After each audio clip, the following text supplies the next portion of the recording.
like your little avatar, like your little character. This thing? That's smart. Let me give a quick intro. What's up, everybody? Wes Smith Variety ShYo, episode 70 with super special guest, Scarlett of the Scarlett Letter Show. Hey, what up, people? How do you say your last name? Santamaria. Santamaria. Yeah. I knew I would mess that up. It's okay. Sweet. A lot of people do. Awesome. Well, welcome in here. Let's see. Let's do this. Quick intro. Then I'm going to talk about a couple little events coming up. Since we were talking about Saturday anyway. Yeah. So hit them. All right, fuck it up. Tell the world what you do. Hello, world. I'm Scarlett. I am just a girl going through life, trying to get her shit together, trying to figure shit out. You already know. Well, I have a lot of things going on in my life right now. I'm trying to finish college. I only have one semester left. I graduate next year, communications major, and a minor in media studies. It's great. Yeah. It's very great. Right now, my biggest project is the Scarlett Letter Show, which is the very first show that focuses on the underground electronic music scene in San Diego. And I'm basically doing it for the love of my community. Like I was talking to you right now, you know, I feel like I want to give back to my community that has been very welcoming and has made me feel like really loved. So that's one thing. Like I work at Riches. I'm your favorite shot girl, you already know. Yeah. It's really great working with the LGBTQ plus community. They're just like full of love, you know. It's just I love working there. I told you Bianca was on here before, didn't I? Really? Yeah. Oh my god. Oh yeah. You work with her, right? Yeah. Oh my gosh, she's the awesome. most sweetest, like bubbly person ever. Actually, tonight it's like her birthday celebration or something. Oh, is it? Yeah, I know she's working tonight. Okay. So I'm excited because she's always like super good vibes. You know? All right. It's really cool. So the show. So we'll hit your college radio show first. So I put a little couple notes in like the summary. Just the first thing was like your KCR college radio. Yeah. We were talking about it a little bit before we got going. Yeah. So like and I told you I watched all the shows. I watched like all, was it 12? Yeah, 12. Yeah. That's awesome, right? I didn't listen to all the mixes. Sorry, DJs, but I watched all the interviews. No, they're all on YouTube now. Like all the full shows and the interviews too are on YouTube. I'm trying to figure it out if I should just post the whole show or just like stick with just posting the interviews, you know? Like I'm still it's kind of crazy to figure out. Yeah, it is because like it's like okay, like the first it's like 6 minutes of like an intro and then like 20 minutes of music and then like a 10 to 15 minute interview and then like another 20 minutes of music, and it's like I don't know if I want to keep it live for those 20 minutes of music and people are just gonna be like you know? Yeah. I don't know. It's like I'm trying to figure it out. Like what's like the next step, you know? But basically, so my story about how I joined KCR, I already knew like there was a radio station there, but before like I wasn't in the right state of mind, you know, to join. Like I feel like I had a lot of other things going on in my life. And finally this year I'm like, okay, it's my last year in college, like I should probably make some impact and use the resources, you know? It's like always at that last year where you're like, okay, it's time to use the resources. So I did. I'm like, I'm gonna join. And I thought about it the whole summer, like what am I gonna do, you know? I know I wanted to be electronic music, obviously, like 100%. And then I thought, okay, like I have all these connections, like I made like really like I've met a lot of cool people like in the scene this past couple of years, so I think it'll be great if I brought some of my friends, like interviewed them and like play their mixes and like just like have fun. And I applied, like I got approved, and so you had to go through like obviously you didn't just walk into the studio and start like, broadcasting. Hey, like, I submitted an application. And I got approved, like, and I had talked to the manager already. Like, he already knew, like, I was, like, serious about joining, you know? So, like, I did it, and, like, it was great. I didn't know we were supposed to have, actually, like, a co-host. I thought I was going to have my own show, but... Is that, like, a college rule thing? Well, because since we're new to the station, I didn't know. And to be honest, like, it turned out great because I met Sam, my co-host, that same day actually in orientation. I was like, oh my god, who am I gonna find that likes my idea? Because if you think about it, not a lot of people like techno and like it's kind of like a smaller crowd. Yeah. And versus if you did a country music show. Yeah, totally. Or like hip hop or something, you know. Right. So I was thinking like, oh my god, like who am I gonna find that's like on my same level? Right. So I met him. Like he was like super cool, like really knowledgeable about music and all. So I'm like, perfect. Like we're gonna do this. So it worked out. So I'm glad for that. And then, so the first show, it was just gonna be us playing music, but like last minute, I was able to get my friend Sebastian that throws the divinity events. He's like, yeah, like I'll help you out, like, you know, I'll be your first guest. And cool. Yeah. And was that who that was on the first one? Yeah. Sebastian. I knew about half the people. Karma Black. Yeah. He's amazing. He like throws down some dark techno. Awesome. Yeah. Awesome. So and I've been like part of the collective for a little while. You know, I've been going to their events, so I thought it would be perfect. So I was my first guest, and I actually just like put a show on.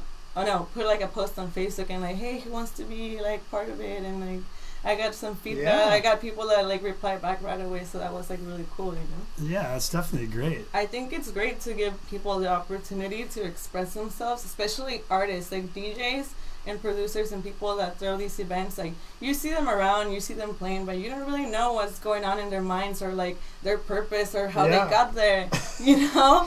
Yeah, that's why you're sitting in that chair right now. Oh, it's like, what's going on with these people? I know, right? Like, what's going on in people's minds? And it's great to have that space to just, like, really be yourself. You know? Yeah.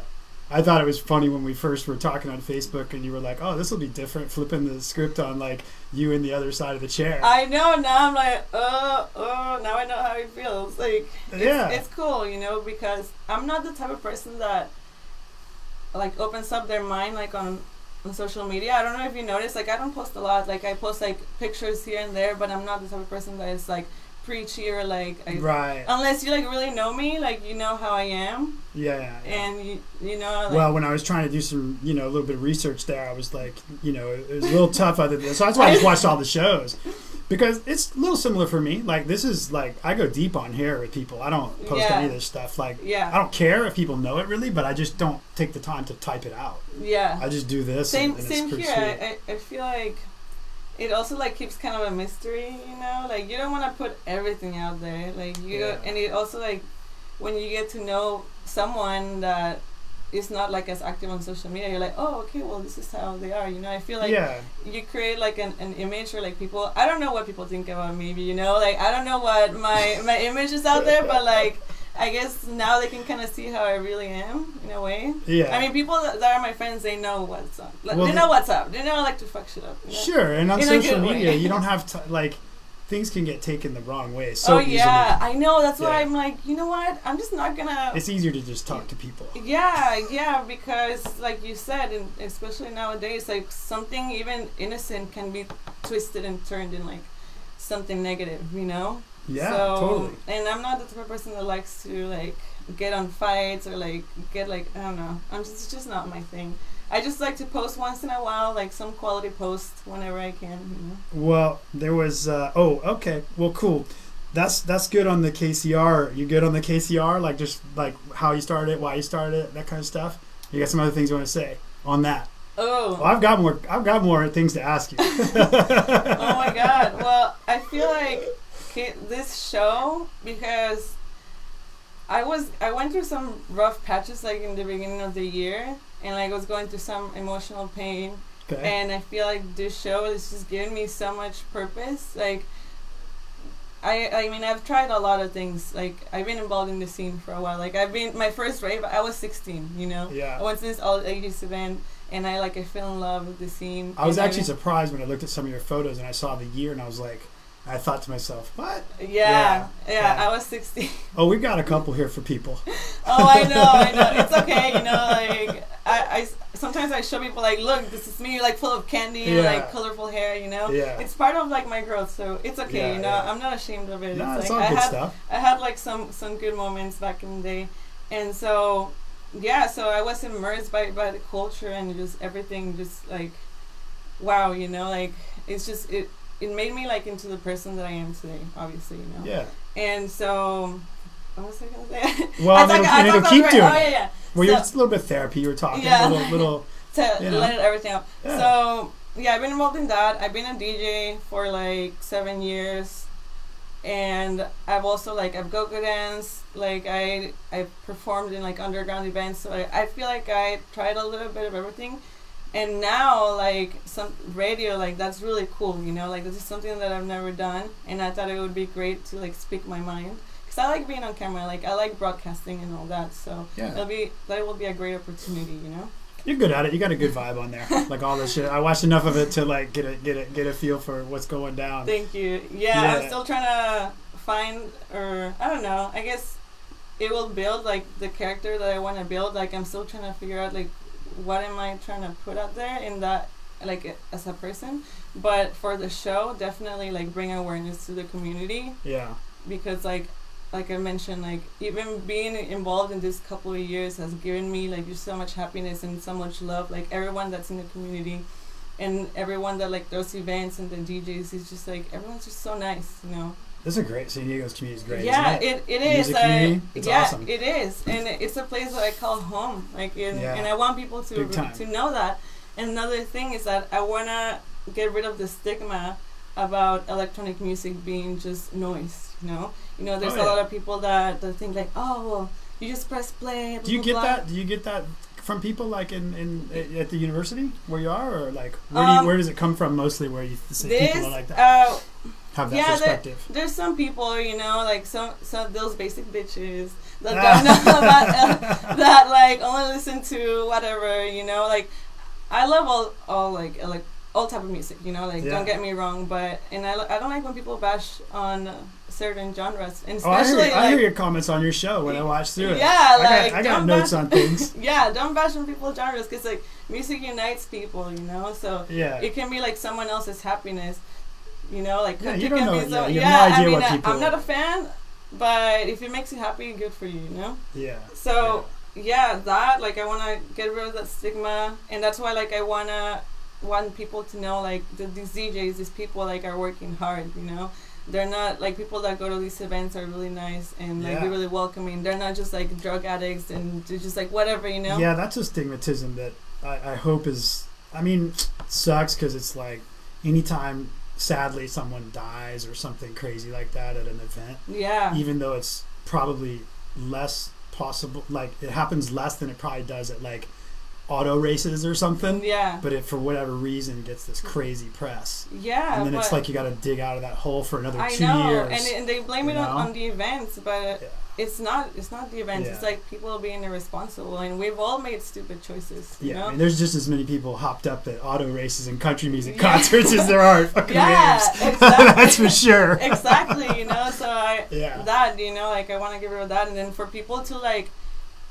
feel that they can go to an event and feel welcomed, you know? Like, you can go to Divinity, you can go to United by Bass, you can go to all these events and be yourself. Like, you can wear whatever you want, you can just, like, show up by yourself. Like, it doesn't matter. Like, don't be afraid to go to these events. Like, I think that's the main thing. Like, when you tell people, oh, I'm going to a techno show or whatever, they're like, oh, like techno, like where? What's that? It's funny, and like you want if you haven't been before and you walk in, especially if it's like legit techno show, like underground one where it's like it's just dark and there's a lot of black. And, I know. You know, it could be. I can see how people be a little intimidated. Well, like, it doesn't bother me. Yeah, for like the dark stuff, for like Divinity, for example, like I love the dark shit. Like, that's like, you know, you're into black. Yeah, you're into black. I can tell. Yeah, definitely. But other stuff that is more. I don't know, like for example, like Rufio's events, like Enter the Tech, like I feel like that's for everyone. That's what I meant to. I meant to comment on that earlier. Yeah, like I feel like that's also for anyone can go to that event. Like you know, I think that's a good starter, for example, and then like tell them about it real quick. I forgot to mention in the beginning, but it's Bloom. It's the New Year's Eve party. Yeah, it's a New Year's Eve. Yeah, that's gonna be really cool. You know, Rufio, he throws down some like legit underground events. And he has a lot of love and passion for the community also. Big time. That's why I had him in my show. Dude, when he was in, I had him in here. Yeah. So the ones we have that are in common were like Maddie Ladd, Rufio. That was the two, I think. Yeah. Yeah, maybe. Will Lavin too. Will Lavin, if you had him. Yeah, that was really cool. Yeah. What was I saying? Oh yeah. And all three of them were a trip in here. Yeah. When I had Maddie, I had the two others, Evlo and Colin from United by Bass, all together I couldn't keep up. It was like crazy in here because it was just like there's just too much going on. Yeah, So, it's different. You know, the most guests I've had is 2 at a time, and sometimes it's like I wish I had more time, you know, to get people's point across and everything. You know, it's just 1 hour, and like I'm trying to like juggle like having their mind like open and then also like display their talent. So it's kind of. Did they do a mix as well? Like, what's your, like? I wasn't quite clear on the breakup. But like 10 or 15 minutes of Q&A. So first it's like a small intro, like a 6 to 5 minutes, and then like 20 minutes of music, and then like in the middle it's like 10 to 15 minute interview, and then another 20 minutes of music, and then like 5 minutes of like closing remarks. Okay. I was thinking of maybe cutting it to like 15 minutes of music. I don't know. I'm still trying to figure it out. I get rid of the music. I want to show their talent, you know. Right. But I also want to be able to like have more conversation. Yeah. Which is like, you know, like it's just 1 hour. It's like, what can I do in 1 hour? So I just came up with the outline like that, you know, like that same day. I'm like, okay, I guess this is how we're gonna do it. Like I was trying to like think logically, because it is also a radio show. So like music is like the main, like, would you say like the main thing, you know? Well, that kind of, I mean, that definitely makes sense. So when I started doing this one, like when we were talking before we went on live, most people know me, or they were people I met through music and traveling and all that. And a lot of the reason I did it was similar to like some of you, like with your therapy, you know, but it was like, it was good because I would meet people that I wouldn't see very much again, you know, especially if it was traveling somewhere, or just talking to them in a loud club. So this has been an awesome way to do that. But like I said, on episode number 70 now, it's like in the very beginning, everybody thought it was a mix, like a live mix show. And I would keep getting hit up with that. Now nobody hits me up with that. Like I'm like, no, you got to come on here and just talk. Yeah, just come and talk, you know, like show people what you're made of. Yeah. So, that was what I was talking about. That the show is giving me purpose, and I feel like it's just like mending all this like holes in my heart that I had. It's just, you know, just giving me a lot of happiness. Cool. It really is, and that's one thing, you know. So the community, the show, the talent. Another thing is that I want to inspire women too. Oh yes, that's a common theme in some of your show interviews. Yeah. It's sad that I haven't had a lot of female guests. It's only been 2, but I think like Ariel and my friend Ishmoan. There was like an LSD, is that the way you say it? And there was a guest that was with that person. I don't know if that was the guy. Was it Els? ELEZD? Oh, Elest. Oh, that was his girlfriend. Okay, I saw her there, but Kaya, she's amazing. She's an amazing makeup artist. Oh, right on. But that's a goal for next season, to have more female artists. All right. But I think, so I'm going to tell you a little story. Break it down. I used to work, I'm not going to say like the brand's name, but I used to work for this brand that does promotions, and it's like in downtown. Like a PR type event promo? It's like they throw events and like they can get people on guest list and blah blah. They're well known, you know? Sure. So I work for them, like doing like social media marketing and promotions. And one time I was sitting down like in a rooftop party talking to the founder. Okay. And I asked them like, why do you think there are not that many women? You already know this is coming. Yeah. Bring it. Why do you think there are not that many women like, with like leading roles in the music industry? And he said that I just think that women aren't wired to do this type of jobs. Aren't wired? Yeah, wired. Wow. Yeah. That's an interesting comment. Yeah, and I feel like that comment, like, I don't know, like ignited like no further discussion on that, like, or it was just, well, he kind of just like brushed me off, and like I don't even know, like I feel like after that it was kind of a blur, because like I felt like he really just said that. Like, you were probably like so trying to pick your bottom lip up off the ground. Yeah, like, I was just like, you know, and I feel like that just makes you realize that gave me like a reality check. First, misogyny and inequality is real, you know? Yeah. So I have to like fight for myself, make a name out of myself, and like prove people wrong that I can get shit done, you know? Not just because like I'm a woman, like I don't have the same opportunities as men. And it's totally true. And I'll give you anecdotal why I know this, because not because of me, the dude. It's definitely not that. Yeah. I have a sister, and she's in sciences, like the sciences field, and it's rough. Yeah. It's been rough her whole career. Yeah. I can only live it through that, and of course, like my mother, who's older, but I've lived it through my sister. At least that's the perspective I have, and I see it in music, but it's everywhere. Luckily, that's been the only instance where I dealt with like an ignorant man. Yeah. Any other instance has been great. Like you, for example, like all my bros that DJ in all these events, like from the community, they've been like really nice to me. Yeah. And like people support me. Like normal people. Yeah, like should normal be. people. Yeah, that was like the only instance, but it just kind of like just gave me a reality check that there are people that think that way, and there are people that are gonna see me like, oh, whatever. Look at this girl, like she thinks she's whatever, and I'm like, well, yes, I am. Yeah. So what's wrong with that if you do? If you don't like it, turn it off. Yeah, so go do something that's else. all, I feel like I'm just like mentally preparing myself, like in case like this were to get further, like if I don't know if the show, like I don't know, like in the future, like I feel like I wouldn't know how to deal with people that like hated me, because you feel like you wouldn't know how to? No, I would. Oh, you would. Yeah. I this feel is like helping I would be you very do that. prepared. Yeah. Because like I don't take people's shit. Like that's it. Yeah. I'm the type of person that is like, I'm nice and like I'm funny, but if you fuck with me, then we lost our PG-13 rating a long time ago, by the way. Yeah. Like a year ago. Yeah. It was funny when I first started doing this. There's rules on YouTube. Yeah. And Facebook for like PG-13 and whatever. Mm-hmm. It was like 3 episodes in, F-bombs flying, all kinds of stuff. We had to just switch the settings to like 18 and up. Yeah. Gave it up. That's a funny thing, like you see in my show. Yeah. You can't cuss because it's like it's on the radio. You have to like be careful. Legit. It's on FM radio, right? No, AM. It's but still. AM 1610. But right. But still, there's rules. There's rules. Yeah, I know. There's been times where I guess dropped an F-bomb. Like I said, badass. Someone else said fuck. And what happens to you for that?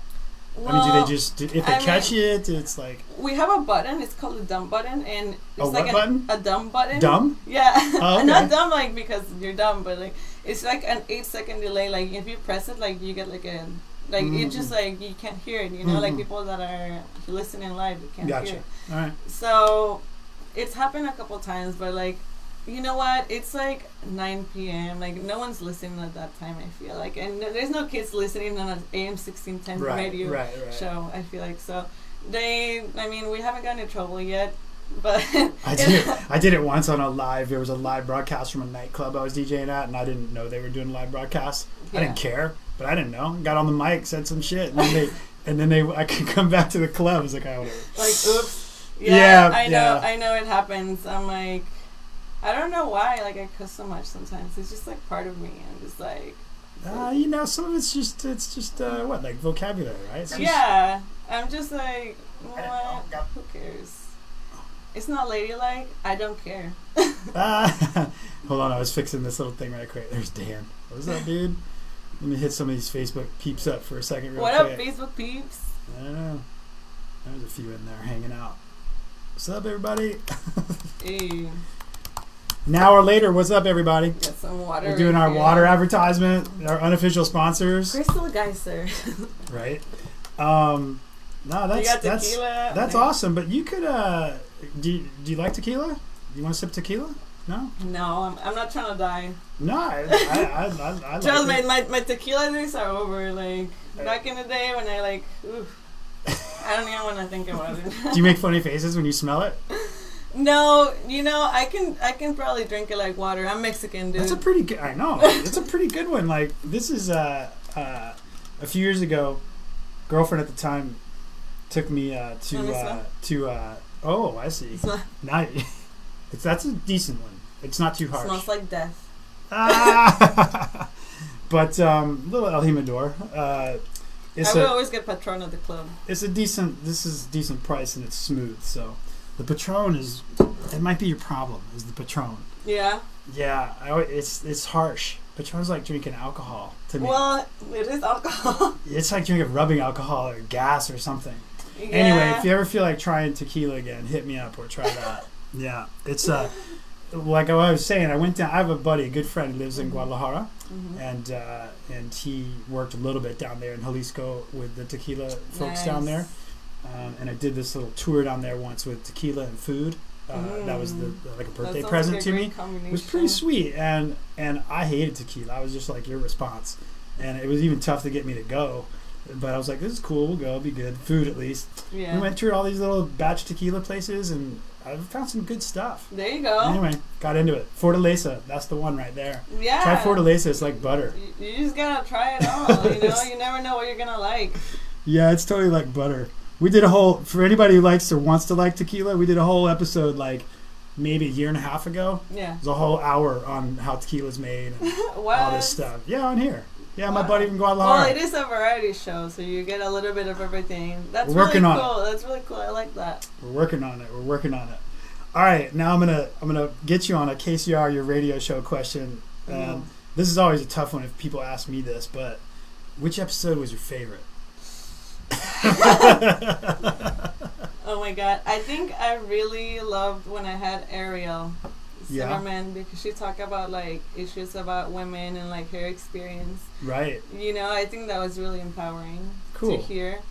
Yeah, definitely. That's only because it hits like that part of me that is like, you know, like women empowerment. Yeah. But a lot of my guests have said a lot of really fucking awesome things. Like, yeah, they're all really cool. I watched them all. It's really hard. Like, it's really hard, you know, to like choose. I feel like that one because we talked about those issues, you know. Yeah. And she was really cool. We had her like mixing live. That was another cool thing, you know. And we had never had that. Oh, before. Some of them aren't live. No, we just like play. I asked them to send me a mix. Okay, pre-recorded. The funny thing, like, it happened because she couldn't record her set or something, you know. So like it was a little rocky in the beginning, like it was late, like we were all like, you know, but at the end, like it was really cool. We got her playing live, and we got to hear her story. Well, she's a great DJ. Yeah, I've heard her West Coast Weekender, probably a couple other places. Yeah. I can't remember, like, I want to say Genius Loki, but I'm not totally sure down there, the party down in Mexico, but yeah. Yeah, so, and that time I remember I was really prepared. Like I had a list of questions. Usually, like, I like to be spontaneous and just come up with stuff. I saw your paper. I was like, I'm totally gonna have a piece of paper. I never have anything, and it's like for me, like, it depends, you know, but I felt like I really wanted to touch on certain subjects, so that's why I had some notes, you know, and I wrote some stuff. But usually, like, I just like to be spontaneous and be like, okay, like, you know, because I feel like sometimes when I plan things out, they don't come out as good. Even when I do speeches or anything, like, I've never been the type that, like, you know, like, practices. I'm just like, hey, what's up? You know? So. Yeah. That's why when you asked me how long this is, I always gave you this crazy range, because I never know. Like, I mean, sometimes people have a lot of stuff they want to say. Yeah, it's you know? Okay. And it's super interesting. And then sometimes they just kind of want to, they're like, promote something and get out. Yeah. They're like, sometimes they're like, dude, there's a lot of shit going on in this room. I gotta go. You know, that kind of stuff. But. Yeah, it's okay. Like, I was like mentally preparing myself for this. I'm like, okay, like. All right, well, just shout out Ariel. You're the unofficial winner of Extracted from the first season of the Scarlett Letter Show.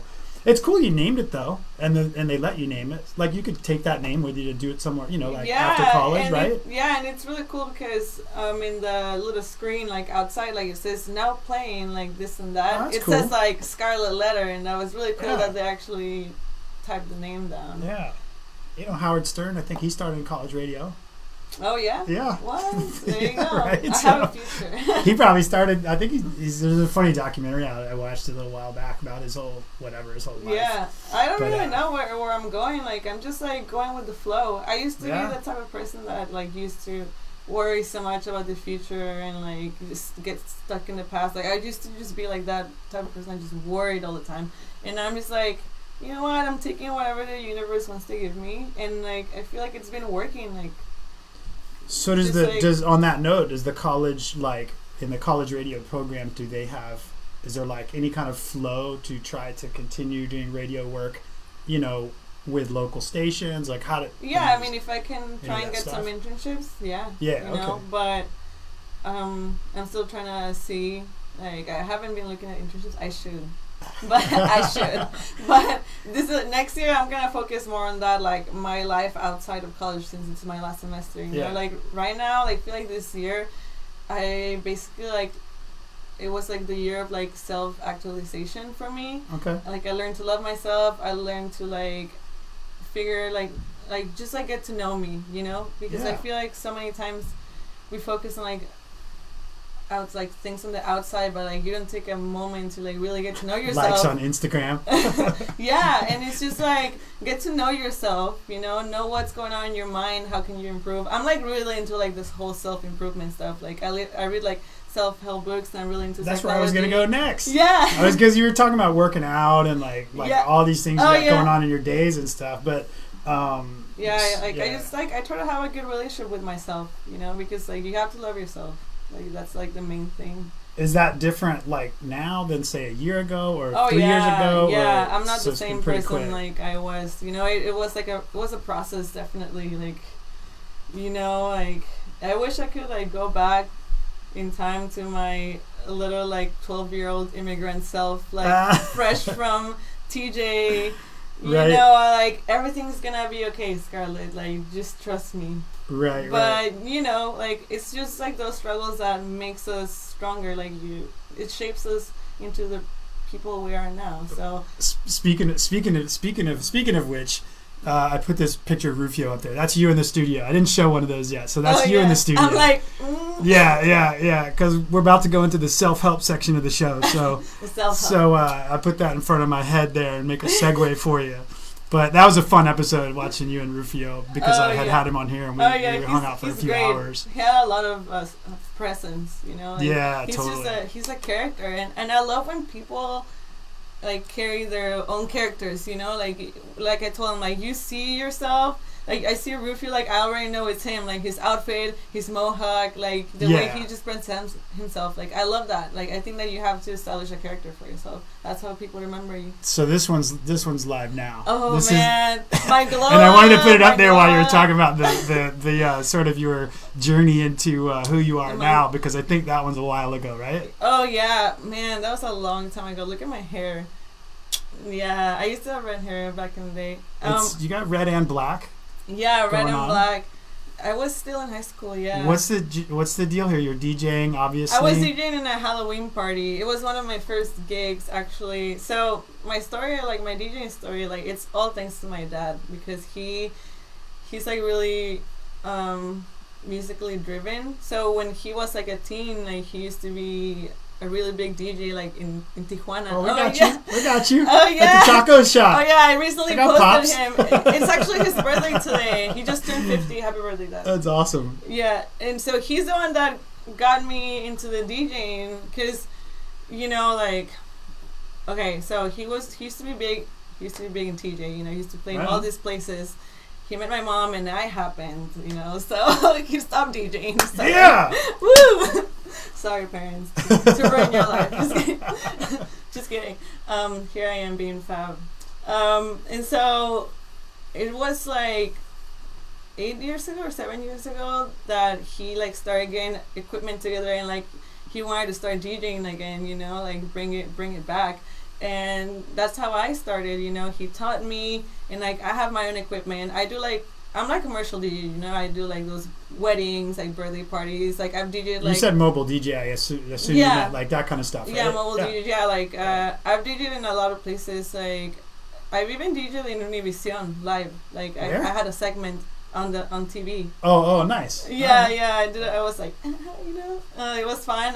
I've DJed like at Macy's, in the Padres, like I've been everywhere, you know. I used to be. I'm gonna share this one with you. I used to be. I don't think I've ever said this on here. I'm gonna move this picture that I got up there. I'll move it off. But I used to when I lived in New York, I was the official DJ for 17 magazine, and that was a trip. The 17 magazine? Yeah. What? Yeah, it was crazy. What did you play? They did all kinds. I was open format, you know. It was just it would be similar to like wedding stuff like, or whatever. Yeah. Yeah, but everything had to be censored all the time. Oh, I know. So I had like thousands of songs. When I play the Sweet 16s, I like. But no. So you know exactly what I'm saying. It's like.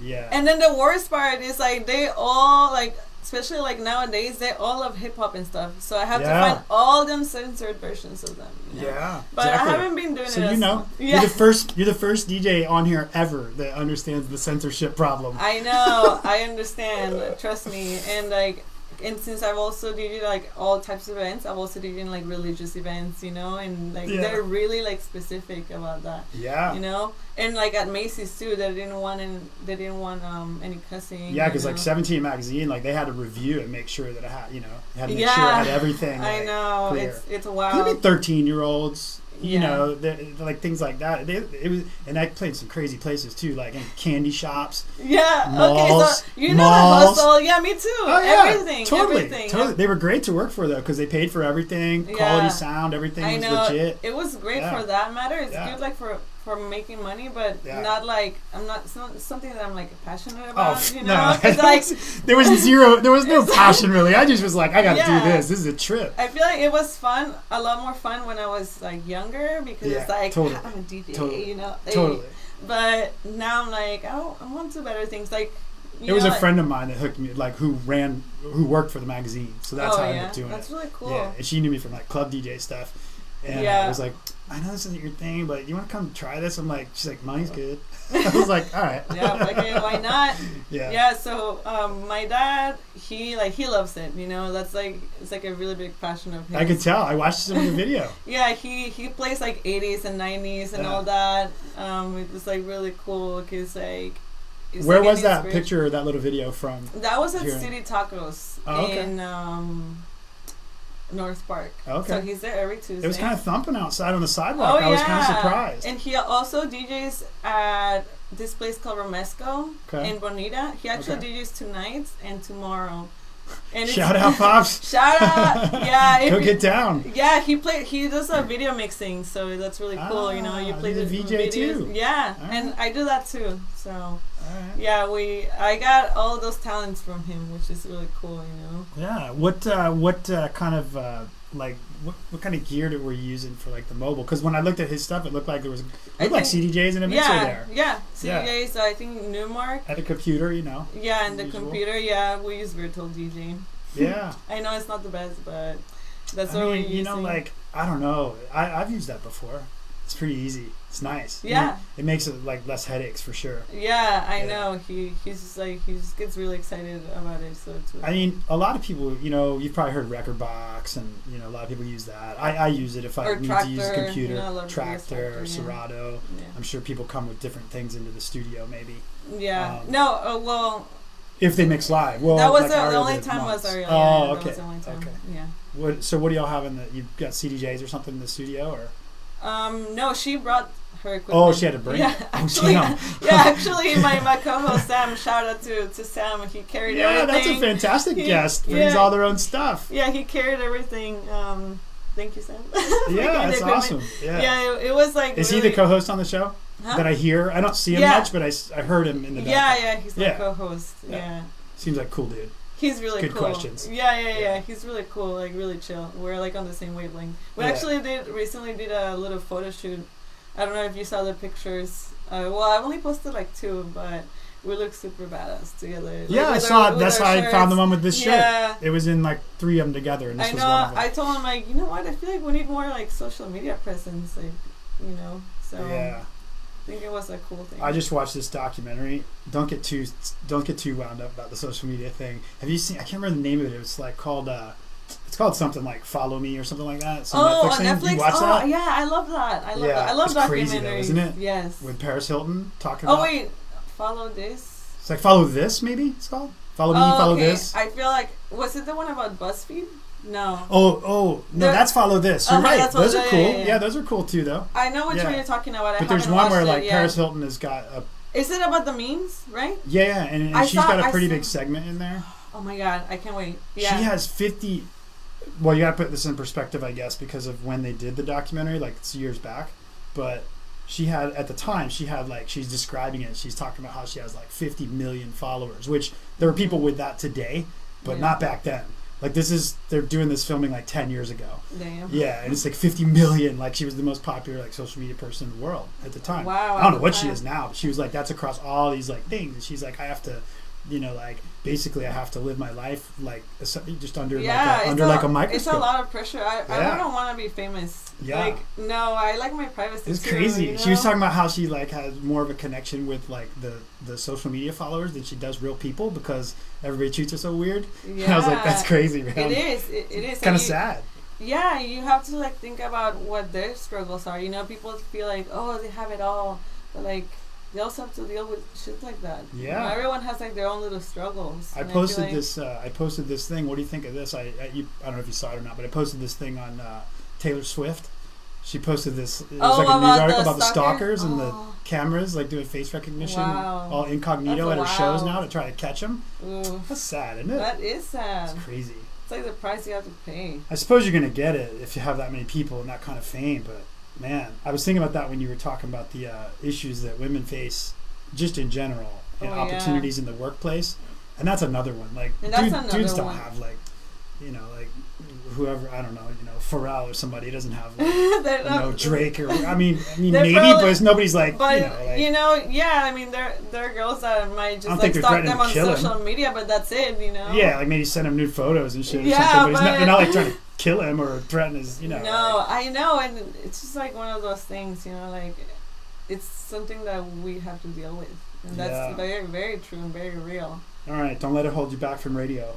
No, not at all. Like, people know, like, oh my god, I will fuck anyone up. I swear to God. You're good on there. You got a good thing going. You got 12 episodes going down. That was your first season. You're going to do another one, it sounds like. Yeah, and, we got another one coming up next semester. Keep rocking with it, you know? Like, this thing, when I started this thing, like I was telling you earlier before we went live, it was like one camera. It was basically like the laptop, you know? And it was terrible. Like, same here.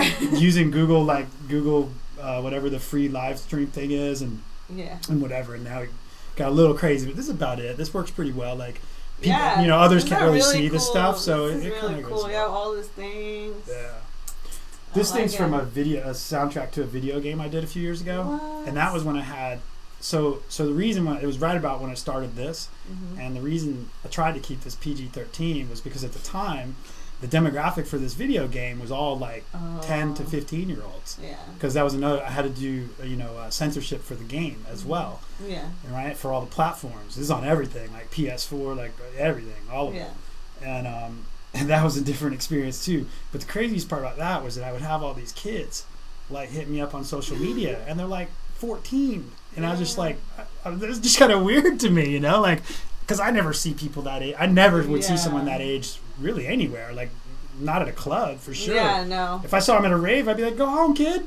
You know, like. I know those don't exist anymore. The all ages event. That's how I started with the all ages event, but eventually, like, it didn't work out because a bunch of little kids. Yeah, but some of the music on this game was like banging, you know, like club stuff. It's like, you know, so it's just hard for me to like piece that in my head, like, oh, this is crazy.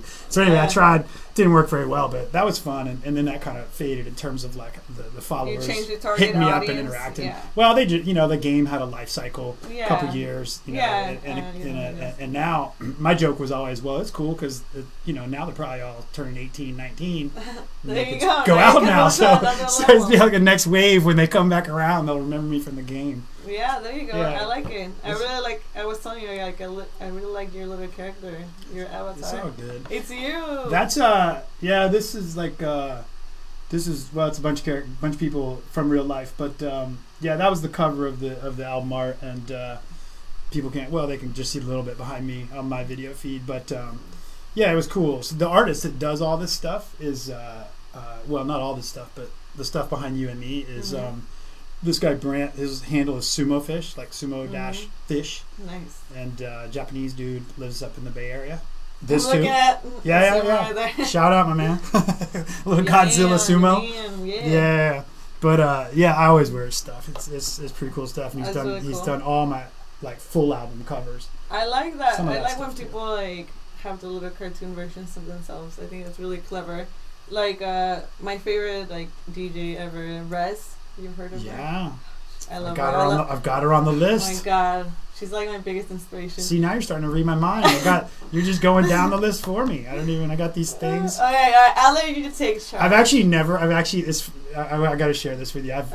You've inspired me. I've never once put notes down for someone who comes in here. What? Ever. And then I was like, God. I saw you with your piece of paper on the table, and I was like, man, she's overdoing college radio. She's gonna laugh at me if I don't have some kind of notes. Wow. She's gonna be like, dude, where's your notes? Thank you. You're all prepared. Oh, I appreciate it. Yeah, I just like, I want to deliver quality, you know? If I have this space, I want to like give out the best, and I want to do the best that I can, you know? Like, I don't want to just be like, you know? I want to be prepared, so. But like I said, like, well, now you know, most of the times I just come up with stuff on the spot, but sometimes I do have some notes, you know, because it helps getting your mind together, and it helps you like have like a certain outline, you know. Yeah, for sure. So Rez, you mentioned Rez, and I saw a video, and here's the weird part. I feel like one of the videos you had, I feel like I was at that show. Was it here in San Diego? It was at Courtyard. It was in LA. Oh, the last one, yeah, it was the little video you saw on the your shrine. Facebook? Yeah, I did a little road trip by myself. Nice. I went by myself. I'm like, yeah, I love her so much. Like, she's my biggest inspiration. She's I saw her open for Destructo at Courtyard, God. The old Courtyard. That was a long time ago. A few years. Yeah, it was before she just went bananas. Yeah. Yeah. I don't think anybody there knew who she was. Like, yeah, I did. I remember, because of him and following some of the LA scene stuff. But, yeah, it was like she opened up, and it was that was actually the first time I had heard her style of like sort of future bass. Have you ever seen her live after that? I've seen her twice. Oh yeah. There, and then where was the other time? Another festival. Can't remember what it was. Oh, okay. Yeah, but not like this year. Not before. It just keeps. She blew up. She's like everywhere. Like I know. Yeah. Oh my God, she's so badass. Like. What is it you like about her? What's not to like? I mean, I like the biggest crush on her, first of all. I was gonna say, so I checked out her Twitter before this, but it's funny because when I saw like, so let me rewind real quick. Your two videos that I found the quickest on like your Facebook video clips that you posted was Rez and Marshmello. Marshmello? Yeah, you had a Marshmello clip up there. Really? That's what it said. Maybe it was a show that, not them together. No. But I'm pretty sure it was I don't really care what you had labeled it. All right, I thought maybe it had been a long time ago. When I listened to the clip, it didn't sound like his music to me, so I thought, all right, that's a little different, but I thought I'd ask. All right, so that note sucks. Wait. On my Instagram? No, Facebook. Facebook? I'm pretty sure I've never posted Marshmello. Nothing wrong with Marshmello. Hey, either way. But, either way. You know, I like more of like the dark stuff. That's what I thought. Sure. That's what I thought. That's interesting. Trying to figure it out. I thought it was from a long time ago because it was kind of like in there with the pictures of you with red hair. So I thought like maybe way back. Yeah, maybe way back. Yeah. Maybe it was at EDC. I don't know. All right, forget Marshmello. Back to Rez. I like Rez better anyway. Yeah, well, she is just like, she's just so badass. Like, she carries herself like the way she carries herself, and like the character that she is. You know, I like that she always just wears her little hat and like this outfit. She definitely has a thing going on. She has the thing, and like her stuff is really dark too, and I love the dark stuff. That's like my thing. And her little goggles and just like just everything, and the way she presents herself, like also like on social media, like she's not like over sexualizing herself, right? And I feel like it's sad. People do dig her. She's got a massive following. Yeah, and it's just like pure talent. Like it really is. And there's nothing wrong with women that, you know, like to show their goods, you know, like. But I like that she just like. That's not like the main focus, you know. Like if you go to her Instagram and all, like it's just. Oh, it's definitely not. It's more her fans saying it to her. Yeah. But she handles it well, and from what I saw. And I just like what she's doing, you know. Yeah. And in fact, like the intro of my show, it's one of her songs. Oh, it's nice. like a little clip of her song "Relax." Oh, cool. It's just cool. like because I love her, obviously. Yeah, I mean she can't help it if she's got more chicks with crushes on her than all the DJs do. Yeah, she is. She's like running like it's like her and Diplo. She's just like making it, and it's with like girls that are like saying shit on their social media. Right, I know. Funny. And I just like that she's making it against the odds, you know, because you know, like I mentioned about like women having leading roles in the industry. Yeah. And she's making it like, and it's just like such an inspiration. She's crushing it. She sold out Red Rocks in Colorado. I'm sure she's sold out other places, but. It was like called Rez Rocks. That show. There are a lot of other female artists too, but like what just her specifically because I just like the darkness. You know, like, so that's why I'm a big fan. Are you a Toki Monster fan? Toki Monster? Toki Monster, you know her? No, I haven't heard. Oh, check her out. I gotta check her out. I saw her, I knew a little bit about her. I never met her in person. Then I saw her play at Genius Loki down in Mexico. And just crushed it. That's cool. Yeah. Similar to Rez, not quite as dark. I don't know. Yeah, I feel like every time I go to a Rez show, like I just feel reborn. Like I just like her music like gets to me on like a different level. It's like a weird connection I have with her music. So funny check out Toki Monster. It's like TOKIMONSTA. Yeah. And it's actually a bite off. I was like, it's a bite off a toy, like a Japanese toy, which was kind of funny. Because I thought it sounded familiar to me, and I was like, oh, I've seen her before, or him before. That's actually what I was thinking. When I looked at it, I was like, I've seen him before. Yeah, same. When that's what I'm thinking. And then I started, I was like, oh, wait, it's a chick. And I was like, why do I know this word? I know, and I love that, too, like, about, like, Rez, like, her name, like, it's kind of, like, ambiguous. Like, you don't really know. Yeah, like, it could be a guy or a girl, you know? And I like that. She's actually, like, dating a girl. And she's based out of L.A., right? No, Canada. Oh, Canada. Yeah. So, yeah, I have no chance with her since she's dating someone already, but... I'm kidding, but it's great. Oh, like, life goes on. Stick to the show. I know. It's okay. Maybe I'll interview her one day in the future. Yeah, maybe. Let's see what else I got going on here. We got all kinds of goodies here. Well, I'm looking for. I know what I wanted. I'm gonna put this picture up here real quick because I wanted to. Oh, that was the very first thing I posted. Your little KCR college radio, like #1 with the flaming S. Yeah, that was like the very first post I made. I'm like, I'm starting this show. Who's interested? You know, that was like the very first thing I posted. Yeah. And like that's when Sebastian hit me up, Rudy Mixelplix from Technique hit me up, Will hit me up. My friend Zach Sheldon Shells hit me up, and I was like, okay, cool. Like, you know, like I'm starting to get like people. Yeah. So that was cool. It was great that I got a response like right away. Yeah, it's awesome. So I think it, like I said, like it's helped me. And then you had Matt, and it all went downhill. He's awesome. He's great. Matty Lad, like I like last summer or this summer. Bianca I saw said him what's up, everywhere. by the way. Huh? Bianca said what's up, by the way. She's Bianca. like, see you tonight. Yeah, see you tonight. I'll be there. Catch me at Rich's tonight. Yeah. Your favorite Jello shot girl. Yeah. And like, please tip me. Yeah, do that. Yeah, people. Yeah, people. Support me. Come on, I'm trying to pay my college experience. Exactly. Oh. Do people really not tip? No, you know. Oh my God. I guess this is a great place to rant about the shots. I don't care. We've now lost complete control of the variety show. We've gone like left and right like 5 times. People are like, dude, what are you talking about? I'm just gonna say like just a couple of things. You know, I feel like it's just rude when people try to like grab the shots or just like try to like ask me if there's a deal or like try to like, oh, you know, like, can they just get it for free? Like, nothing in this world is free, especially not drinks. Yeah. You know, like... I'm going to say it for you.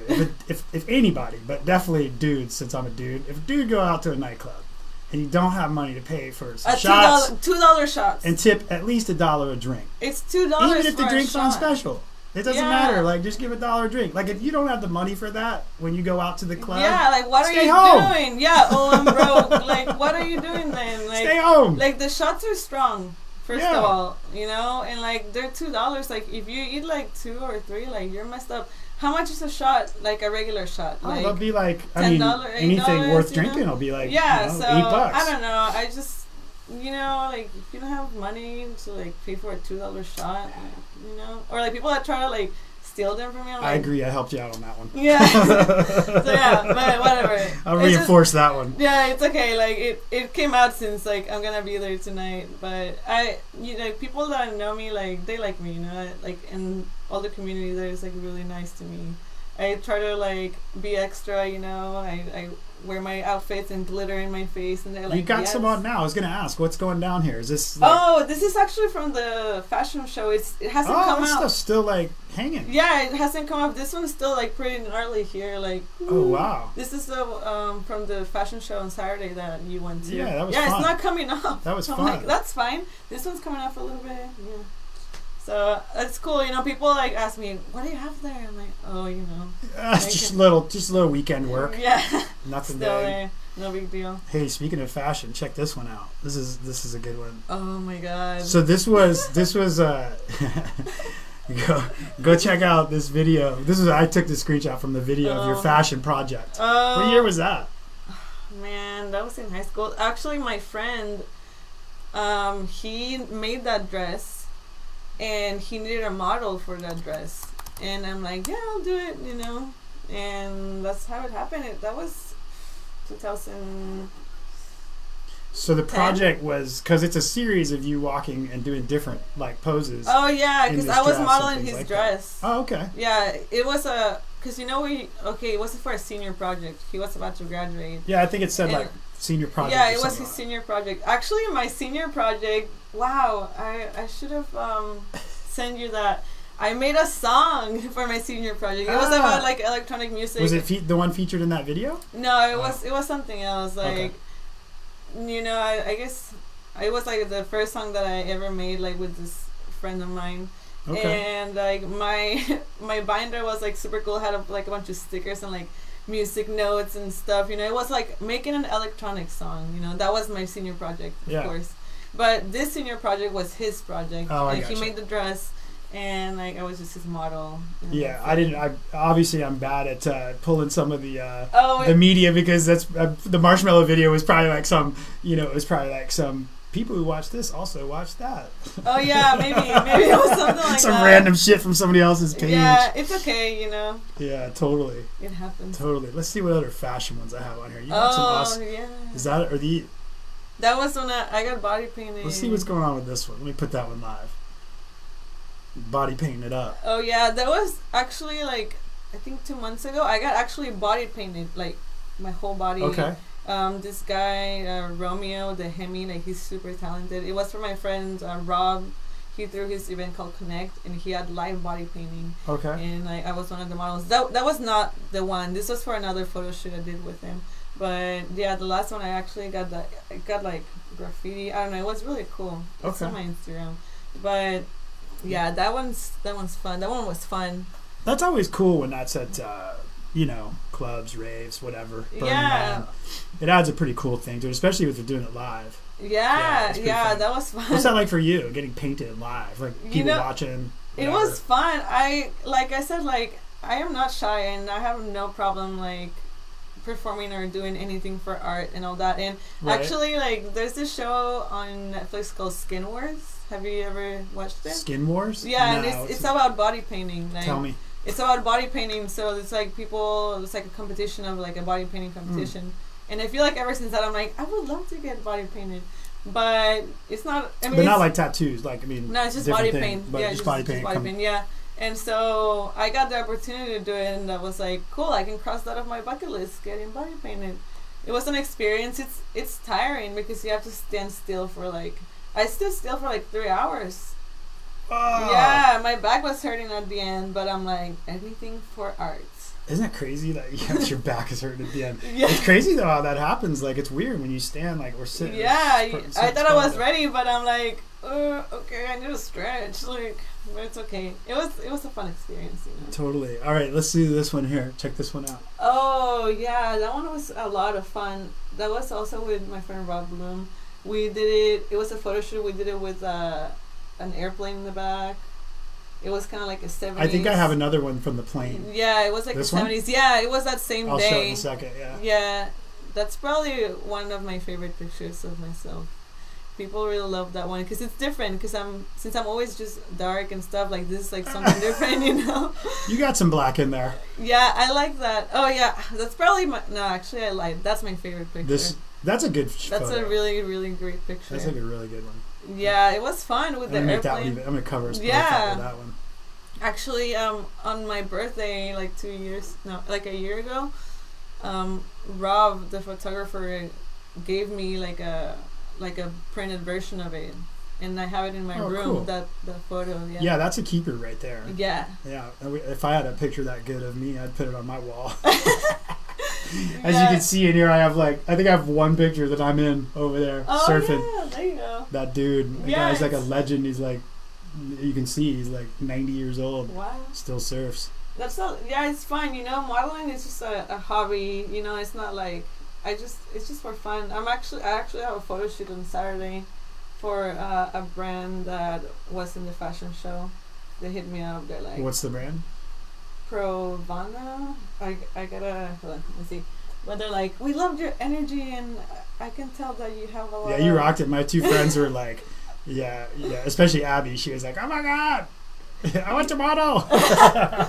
Yeah. She's like, but I'm like self-conscious. How do you do this? Oh yeah, she came up to me. Yeah, that's really cool. And it just takes like a lot of practice and a lot of just like allowing yourself. Like I said, like I'm not the same person I was like years ago. You know, it takes time and just like feeling confident. My first fashion show. Yeah, you definitely run it. It probably helps though. Do you think it helps though? Like because you also, you know, you've done some body painting, which takes, you know, again, you're out there. Yeah. And like I've go-go danced before. I've done performances. Like so it helps. Being the shot girl, all that. Yeah. Right? It's just like I love performing and I just love being in front of people. Like I'm not afraid to like be in front of a crowd. Yeah. Okay, so I remember the first time I DJ'd in front of like a couple thousand people, and I was like, man. I know, it's like the thing that actually went through my mind was like, I don't know how people do this when there's 50,000 people in front of them. Yeah, that's got to be the weirdest damn feeling. It's different, right? I never played a crowd that big. A few thousand is biggest I've done. 5,000. I've never done so that. I can't even like.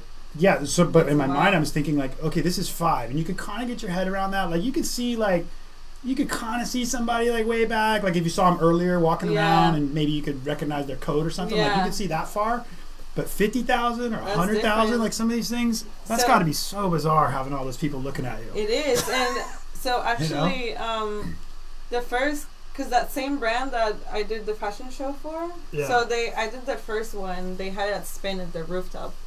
And it was bigger, but it was different. I feel like since it was like my first time and being like my friends were there and all, like I felt a little bit more like stuck. But this time at Cava, it was smaller and more intimate, you know. And I feel like I should have gotten more nervous, but I feel like more. Nah, you were letting it rip. You were all over. Yeah. Oh yeah. So Saturday, it's called Pono Vina. I'm doing a little shoot for their collection on Saturday. I'll put a link to it later in the show notes. Yeah, and Saturday, of course, Divinity, I'm going. It's going to be the last show of the year. If you would like some dark techno, you should go. Now you have a couple dark techno shows. Is that or is Techniche the one same party? Oh no, that's different. Techniche is usually at Riches. Okay. Every first Thursday. Okay. Yeah, they're awesome. Oh my god. But that's it's a techno show though. Techno, right? Yeah. But it's more. I feel like Divinity is a lot more darker. Like it's like. Where's Divinity at? Cava Lounge. Oh, at Cava. Yeah. Cava's a darker spot. Yeah, and like Cava and their aesthetic, you know, like the way they decorate, it's like a lot more darker and everything, you know. And Techniche is like they have some dark stuff too, but it's more like. When is the one at Cava gonna be? On Saturday. This Saturday. This Saturday, yeah. Oh, it's the fourth thing to do. There's like crazy. There's like, do you know the guys from Hood Politics? You ever met those dudes? Steve Glaff, I think is how you say his last name. Like his DJ name is DJ Susan, but he's a dude, which is pretty funny. I had him on here before, but anyway, so they're a little label. They run a little record label, do music, DJ stuff like that out of not San Clemente, but dang it, Encinitas. Oh. Yeah. So they're having a little thing, but there's an El Camino like during the day. Oh, you know, kind of like a year-end. I've heard of the brand. Holiday party for people. So El Camino's courtyard is small there. Yeah, so it's that kind of in daytime. So I'm going to swing by there. But I got to run a half marathon first that day on Saturday morning. Oh my god. Up in Sycamore Canyon. Yeah. Well, I was telling you before, like, and I want to hear your workout stuff. Oh, my workout? Oh my god. I haven't worked out in a week because of finals, you know. That's not that long, though. That's not that long. But right now I'm into boxing. Ah, that's what it was. I remember it caught my eye. I did not remember. Yes, so boxing. I like trying a lot of different things. Like honestly, before I was doing like some like strong Zumba, and then I did like. What is that? Zumba. It's like Zumba that is like you dance but you work out at the same time.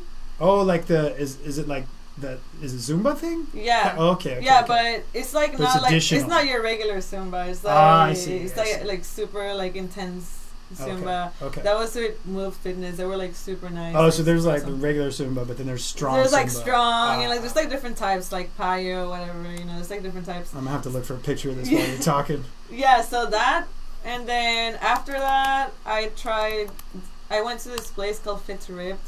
That place is like next level, like some boot camp shit or something. Like, honestly, it was a really great workout. I was only there for a month because basically I'm going on Groupon and trying all the places. Oh, that's do you my do secret. that class pass thing? Yeah. You heard that? You do that thing? Yeah, so it's like a month of whatever. Yeah. Like, yeah, because like I'm just a person that gets like bored easily with workouts, so I just need something new every time, So I finished the month of Fit to Ripped, and now I'm doing boxing and kickboxing, and I've done boxing before, and it's great. Look at all these chicks. If you just type in strong Zumba, like all you see is these badass ladies. It's legit. Like you wouldn't think, throwing but down. Oh Look my! at this girl. It's legit. Yeah, my coach for strong Zumba, there were like 3 different girls, women that were coaches, but the one for strong Zumba, Mary Jorgensen, like. She's so badass, like but she was really nice and approachable, So anyone listening, awesome. go check out now or later. Go check out Strong Zumba. Just Google that one. Yeah, it's great because like I love music, like I love good music and just like moving into the music. Yeah. So it's like it was a great experience, I think I would do it again. Like whenever I finish my cycle of doing everything. Yeah. So you got the Strong Zumba and then, like, boxing. Yeah, boxing. Right now I'm doing the boxing. I did kickboxing, and then I did like some like type of the work for a month of like this workout place where it was like some boot camp shit. I don't know. It was like really intense. Like boot it was camp, it was like a lot of weights. Like those Tough Mudder type race type things where you go under like climbing walls and ropes. It was an open gym. Like we used a lot of equipment, and look at me, like look at my little arms. Like I am like it's really hard for me to gain any muscle, but like during that month, like I gained like just a little bit. I lost it already. Because you're not keeping track of like how much you bench. No, I was probably like the weak one there, like the weakest one. I would like just like lift and be like, but like my coach there, like Alex, who was super cool, like he'll be like, you can do it, like add more weight, and I'm like, But yeah, I was able to do it, but it was fun, it was a great experience, but it was so exhausting. It's like I have a really small frame, so all those things were just like really intense for me. When I did CrossFit was like there's still a bunch of gyms around here. Oh yeah, it was kind of like CrossFit. A little bit like that. That's what it was reminding me of because when I was doing that and I was climbing like those ropes and those kinds of things, I was like, this is exhausting, man. It's so exhausting. It's a different kind of work for your body. Yeah, I felt dead every single time. Yeah, because I'll run my ass off, but people come in here and they know like. This was from like the 50K like at Burning Man, so that's like 30, close to 32 miles. Yeah. And they'll be like, dude, you do that, and then you complain about like a 30-minute CrossFit class. I'm like, it's different. It's different. It's different. Like me, like I hate cardio and running, but I love dancing. Like I can dance all night. Yeah. But it's different because like there's music and all. But like if I had to run from here like to around the block, I'll be dead. But like I can dance like 4 hours, 5 hours straight. It's different. I guess it's funny how different things like that hit different people. Yeah. So differently. Yeah. All right. What's this picture here? Oh, that was I'm still on the fashion tip. I'm trying to keep it on the fashion tip. It's okay. It's part of my life, I know. Yeah, I love dressing up. Like I love dressing up whenever I have the chance. That's like one of the rare moments where I'm wearing like light colors. When I feel like a little princess, It looks it looks very Desert Hearts-ish. I know we talked a little bit about that you hadn't been. That was actually my friend's event called House to Ourselves, H2O. Oh yeah. He Johnny Bat, he's amazing. Like he throws these events and people always dress up. Matt Kim is with them too. Yeah, right? yeah, Matt Kim, Positive Language. It's actually his birthday today. Happy birthday. I keep trying to get him on here. I saw him the other day. He should. Keeps dodging me. He's like, I'm not good on interviews. I'm like, dude, just come on. Yeah, I know. Some people aren't comfortable. Now that you've been on here, though, maybe you'll be like, yo, Matt. Yeah, Matt, you should be here. Dude. Yeah. So that was at his event, their event. It was a lot of fun. And that was at Spin? Yeah, spin at the rooftop. It was at the rooftops they had. And now they're doing the night events, which I love the night events too. But I saw they kind of started out doing the roof, right? Yeah, for a while. I feel like when it gets cold, like around this time they do the night events, and then like during the summer they do all these rooftops. And it's just like it's like one of those things, or like one of those events where I feel like I'm at home, Everyone's like super nice, everyone is just like dressed up, and it's just like it feels like a festival. Yeah, their production, like all their decoration and all that stuff is I'm a fan. Inside. I actually had him as my guests, Johnny and Shane, who's in charge of like the lighting. I thought I remembered that. Yeah. So it was great having them. I gotta run down there and cowboy rope them. Yeah, actually they're having an event. Their like 2nd year anniversary in January 26th. I was pretty amazed they had only been, when I talked to Matt. I was pretty amazed because I was like, dude, how long have you guys been doing this? Because they throw some great parties. Yeah, they do. At the time, it was only like a year and a half or something when I first met him, and then that's awesome. Oh yeah, it's impressive. They really got their shit together quick. I'm a fan. Like, and it's like all about like the people too that go. Totally, yeah. So, what other promoters have you had fun at their parties, San Diego? Well, like I did say Techniche, of course. Yeah. They're awesome. Like there's so much talent. Like Rudy Mixelblix, he's been helping me out so much with the show. Like he hooked it up with the logo and like the promo pictures and the banner that I use behind me. Like he's just all good stuff. Yeah, like especially Clint Eastwood back there. Yeah, huh? You got Clint Eastwood in the back of. There's a picture of Clint Eastwood behind your Scarlet Letter banner on your radio show. Oh yeah. Yeah. Is wearing a cowboy hat. Oh, yeah. Right behind your banner to sit up there. I forget what's behind it, I have the same picture. It's why I saw it, and I was like, oh. That's funny. It's great. They really throw down, and it's the cool thing about their show. It's that it's in a club, and I feel like a lot of these underground techno events are like at Kava or like at Spin. Well, Spin is a club, though. But in the LGBT community, it's nice to have Techniche there, because like Riches is a lot of fun. Have you been to Riches? Yeah. Riches is like it's a good time. It's always a great time. They have like this really cool like their stage. It feels like a rave. Like they like it's lasers. An interesting vibe there. It's really very cool. Different. I feel like I wish more people went to Techniche. Because like it's like a big space and like really good music and really good vibes. And they always have like this like astronaut. Like hanging. That's the one that's on Tuesdays, right? On Thursdays. Every first Thursday of the month. Right. You sent me that when I asked you about some things. Yeah. You were doing. Oh, of course. Also Tees for Techno. Yeah, I like their party. That's why I was thinking Tuesday. I think in my head. You said Tuesday, so Tees for Techno. Like the whole summer, like I was there every Thursday, every Tuesday, because like I didn't really have to. Like school or anything, so I was there every Tuesday. Sonia and Tom, they're like really awesome people. They're great. I feel like I have a lot to learn from them too. They were on here before, but they hooked me up with. I went and helped them build their camp at Desert Hearts this last year. Nice. It was the first time I had been. It was a lot of fun. Yeah. I just went and camped. No music, nothing. Just helped them set up their stuff. They're really great, and it's cool what they're doing, And it's like they're I feel like one of the pioneers. They stepped it up now to. Got it over at Flux. So much fun. I haven't been to it there yet. Have you been to it over there yet? Yeah, I went to the first one and then the last one, and I'm definitely going on Tuesday because my friend Laura's playing. They're having one next week, right? Yeah. Yeah, I'll probably go to that one. Yeah, it's great. I love a big production. Like I love the club vibes, Yeah, so it's really different, right? You go in there, and it's just like, oh, there's real speakers here. Yeah, and like the lights and the stage. Like, don't get me wrong. Like, I love Blonde and Kava, but I've been like, I don't know, like a million times. Like, A million plus one. A million plus one. Like, I love it. It's more intimate, definitely. But I really I love like lights and stage. Like, I love a big production. That's like, I love it. I need visuals. Yeah. So it's great that they moved it there. I don't know. I mean, the smaller spaces, particularly Kava, like I guess as far as the San Diego community goes, like I guess everyone kind of has to tip their hat to Kava a little bit because it's almost like an event space that's tiny, that's affordable, and like you can really they're very open to a lot of ideas there, and that's great. Which is cool because like they're not like crushing you for the $10,000 bar. It is, or whatever. and the sound system is great.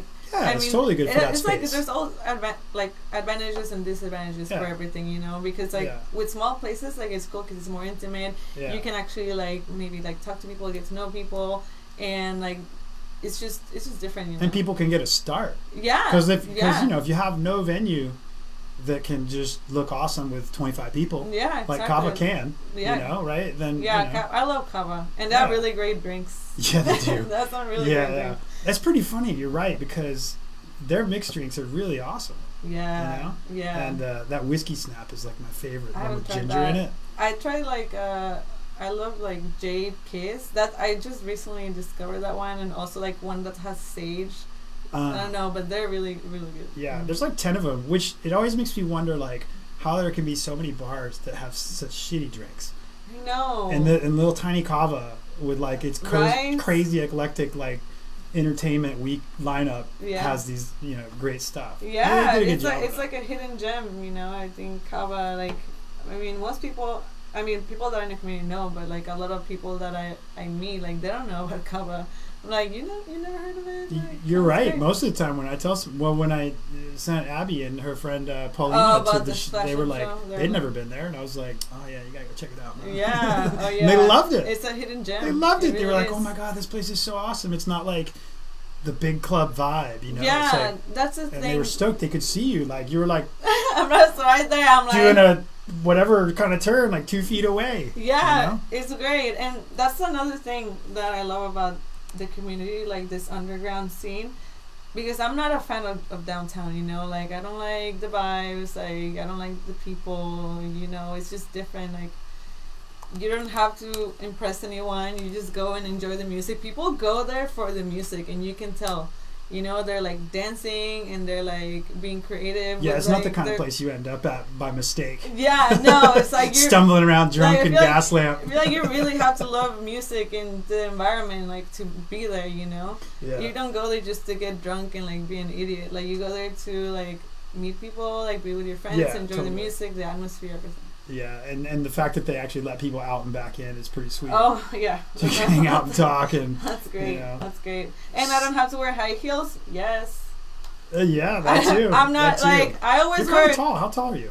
5'6". I mean, I'm short, but you look kind of tall with the thing. Well, I was wearing high heels, but that's the only time I wear high heels if I model. Worst. But any other time, I'm always wearing my Doc Martens. Yeah, 2 points for that. I'm the worst at fashion, but I know what that is. Combat boots are like my best friends. I should have worn mine. I should have brought mine. Yeah, everything. I feel like this is it. Like that's like the quintessential goth shit of all time, right there. Tell me about. Let's go there. Let's go into the color black life.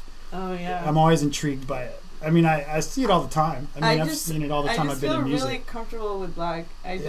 I've always been like this. Like I said, I went through a scene phase and an emo phase when I was younger. I always associated it kind of with emo and goth. Yeah, and... Is that still the case or no? Yeah, with goth mostly. Okay. But, I mean, I wouldn't call myself goth because, I mean, I also love other colors, you know? Like, I will wear, like... If you look at my closet... As evidenced as in 2 photos. Yeah. I don't like to stay with one thing, but I definitely, like, feel the most comfortable in myself in black, for sure. Yeah. You know? But, like, sometimes I'm feeling, like, you know, pastel and whatever. But I just feel like... I don't know. It's just, like, something that speaks to me. Like, if I could just wear black every day, like, I would. You know? Most of my days I do. It's pretty sweet. Yeah. I mean, black is a pretty awesome color. And it just... I don't know. I feel like it goes with... I got black shoes. That's all I got for you today. It goes with everything. My shirt, I guess. Yeah, it goes with everything. And it gives you, like, a sense of mystery. Like, it's just, like, more sophisticated and elegant. When I see someone wearing all black, I just feel like they're so attractive. I don't know what it is. It makes most people look better. Yeah, I'm just like, damn, who's that? Wearing all black. It easily takes you up, like, you know, from an 8 to a 9, from a 5 to a 7. Yeah. The lower on the scale you are, the higher it makes you go. It just looks good. Like, really, yeah. I'm like really attracted to the color black.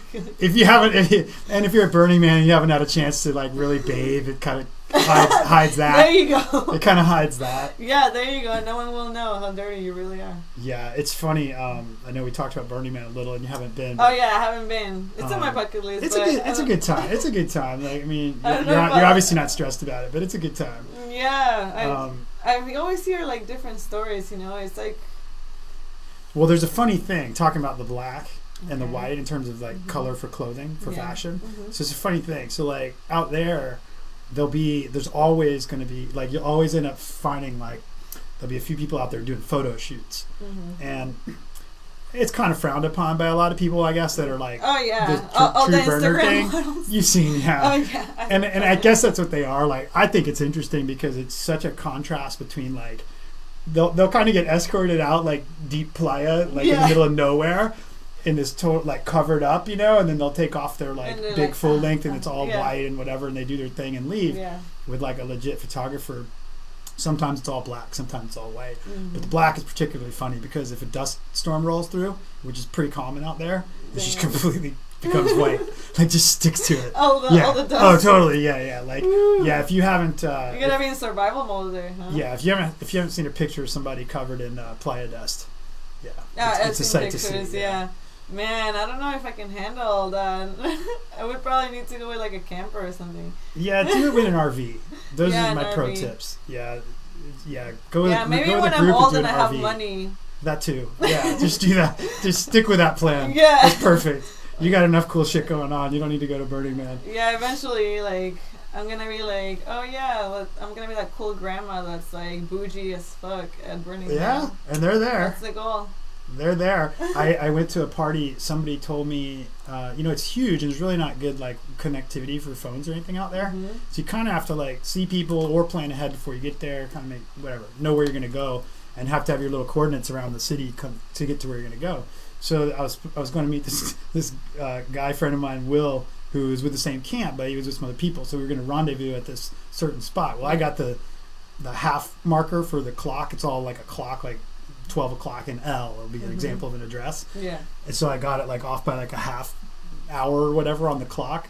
And so I'm just hanging out there, I rolled up by myself and chilling. I'm thinking to myself like, this is pretty interesting. Like I'm trying to figure out what the vibe is of this camp because there's definitely a party going off, daytime in this one camp that I showed up at. Yeah, and all over. There's so many of them. It's like 70,000 people and there's like 1,000 parties going on at any given time or something crazy. That's wild, yeah. So I show up and I'm like looking around, like your comment reminded me of it, and I'm like, all I see is women here, and they're all like 60, and I'm thinking, and man, they were friendly. Like they were all like, as soon as I walked in that place, like I didn't get a breath sideways to like constantly talking to me. And then I walk back out and then I see my buddy like next door at the other thing. He's like, yo, come down here. I come over there, and I find out I was totally at the wrong party. It was like a cougar party or some kind of thing like that. Yeah. Oh my god. That's the first time I'd seen that Burning Man. It was a trip. That's cool, So I'm just letting you know. I like that, and I feel like age shouldn't define someone. Like it's all like in your heart, I don't want to be like those older people that are bitter and like complaining that they're old, Like I want to be fucking shit up until I'm in the grave. You feel me? What do they say? Till you slide in sideways. You want to slide in sideways. Like, I feel like life is so beautiful and there's just so many things you can do. Like not just because, well, I don't know. Maybe I'm saying this right now, but I want to keep this mentality at least, even if I'm 40 or like 50 or whatever. Just it's a great mentality. I want to keep like feeling positive about life because like, I know it's like cheesy, but like you really do only have one life. Like you gotta make the best out of it and like enjoy it to the fullest, and like that's what I'm trying to do right now. Yeah, totally. I think I don't know if you mentioned to me Tijuana a couple times. Did you grow up there first or come here or what? Yeah, so part of that story is pretty interesting to me. If you want to talk about it. Yeah, I know. Not a lot of people know. So I was born in TJ, and my dad, he was always like, he would always cross the border, like because he used to work here, when I was younger. Okay. And in his DJ rockstar days. Yeah. Yeah, so he has like his day job and like his DJ job on the weekends, right. So yeah, eventually I moved here when I was 12.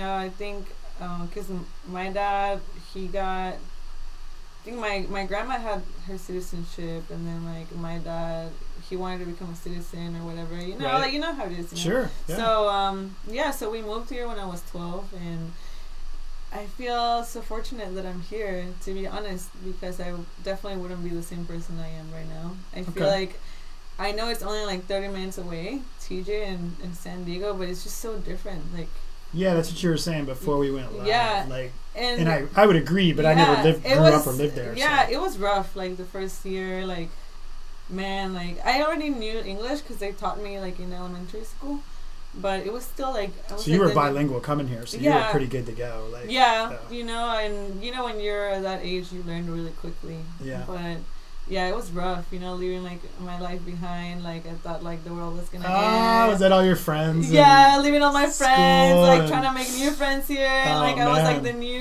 new girl, and like, oh, do you have papers or like whatever, you know, like. Oh man, like, that's like mean. Yeah. But that's school. Yeah, it's school, and like I got bullied, and you know, but I'm glad that's over. Look at me now.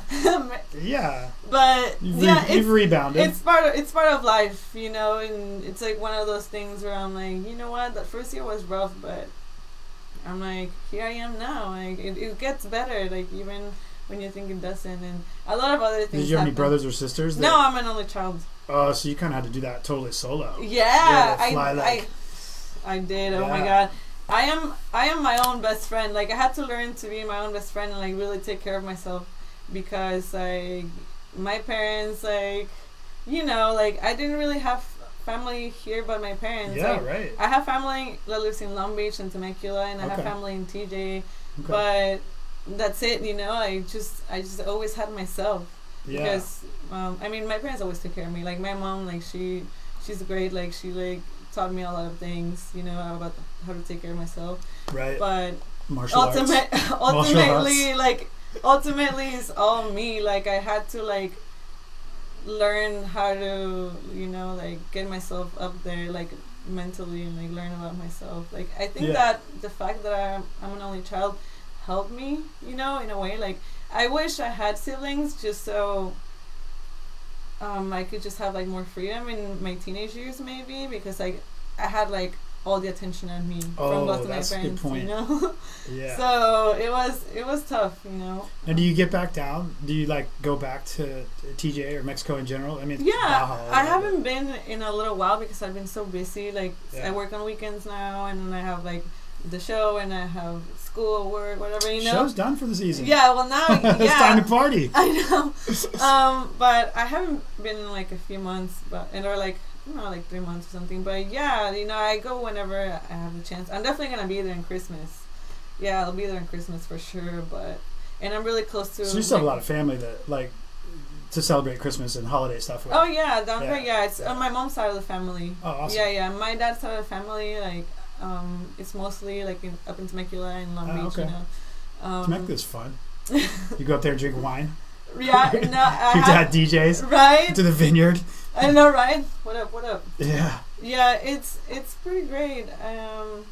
I feel like it's nice to get a break from family too, you know, because man, when I was younger, like I had a lot of pressure on me. So now I'm like, okay, I'm gonna. How are they now, though? Are they? Way more chill? Yeah, I think they're more chill. I feel like, you know, my dad's side of the family, they've always been like more chill and open-minded. Okay. My mom's side of the family, they're like, they like struggle. They're a little bit more like, not like super traditional, but you know, they have like the. I saw a video of your mom with a margarita. Oh yeah, yeah. My mom. She's not that. No, my mom's really cool. Yeah. I'm saying like when I was a teenager, you know, and when I was going through my phase of like an emo teen kid and all that, they were so worried about me. They thought I was. Were you bad? Sneaking out of the house, all that kind of stuff. No, I wasn't. But they just the way I dressed, like they thought I was I don't know. But no, my mom's actually like she's really cool too. Like. Both of my parents are like really extroverted, you know, but my dad is like more chill and more like, you know, like happy vibes. My mom's like more like intense, like she's like really passionate, and she's just like really loud, but she's funny too, you know. So it's like I got like a good combination of both. Like me, like I feel like I have a better relationship now with both of them, because I don't know, I guess once you get older, like you kind of establish that, like, okay, you know what, like I'm an adult and you're an adult, and like we can respect our boundaries, and we can talk about issues now that maybe I couldn't talk about before with the same mindset. Yeah. So it's great. Like I feel like we have a better relationship now, like both of my friends, you know, and like I kind of have to, because like I'm their only child, so. Well, that's awesome though, because you know, like well, I have a great relationship with my mom. My father's not alive anymore, but I have a great relationship with my mom, and because of that, and because people see me with her sometimes if she's visiting, she's been to some of the parties I've DJ'd Oh yeah, actually my mom was there at the fashion show. Oh really? Yeah, that's awesome. She's like, that's my daughter. I have my mom on the podcast, so like people see that, and it. I didn't really. I mean, I know everybody has different circumstances, but that made me more aware, because people reached out to me and were like, "Oh, that's cool. You have a good relationship with your parents." Like I don't. These kinds of stories, you know, and you hear that, and I mean, you're lucky. It's great. Yeah, that you have that. And I think that the most important thing, it's like being able to like understand each other, like, you know, I'm not right completely and she's not right completely, or my dad, like we all have like our different perspectives, and like I try to be empathetic and understand like what they went through and like their struggles and like why they are the way they are, and like the flaws that I acquired from them, and like for the work, you know, because I like really try to pick on my mind and like their mind, and like just try to be understanding, you know, and I just ask for the same. Like if I can understand you and like understand like your point of view, you should be able to understand me too. So I think it should be mutual. So. Certainly empathize a little bit. Yeah, right? empathy is so important. You know. Where did you like where did you start to change? Like how did you develop that kind of insight? You know, it's a pretty early insight. You know, you're in college still. A lot of people don't have that insight until they're like, you know, in their 30s or never. Some people never have it. Never. That's interesting. I feel like, man, maybe like in a year or two, like I just got really more interested about my mind, and my friend, like my really really good friend of mine, his name is Billy. Okay. He's studying psychology. Yeah. And he wants to be a therapist and all that, and he helped me out a lot too in trying to figure out things about my mind. And I started reading like self-help books too. The first What's one. What's your favorite? Oh, okay. The very first one that opened my mind, it's called like "You're a Badass" by Jen Sincero. Okay. Oh my God, that book just like opened up my mind. Like, I really try to learn. I love learning. Like, I'm a nerd, like low key. Like, I love learning and I love going to school and like, you know. So that book just like I really took it to heart. You know, everything that it says is just like, wow, you know, it makes a lot of sense. Like all the things that are in your mind and the way you see yourself and all your circumstances, like it makes a lot of sense. But I feel like it's so easy that people don't want to believe it, you know, like the way you can change your mind and like really like change your mindset in a lot of things, or like your fears and like everything. It's just, it's all in your mind. Like that's it. Like everything that's going on. Your mind is a crazy place. It's all in your mind. Like it's so easy to become prisoners of our own minds. It's right? A crazy place. That, and then The Power of Now by Eckhart Tolle. Oh my God, that book. The first one was, what was the title of the first one? You're a Badass. Yeah. Okay. By Jen Sincero. Okay. The second one is The Power of Now. Okay. That one is the one that helped me like stop worrying about the future and the past. That one's like intense. Yeah. Also, this YouTube channel. That's the one that gets us to show up to our podcast with no notes.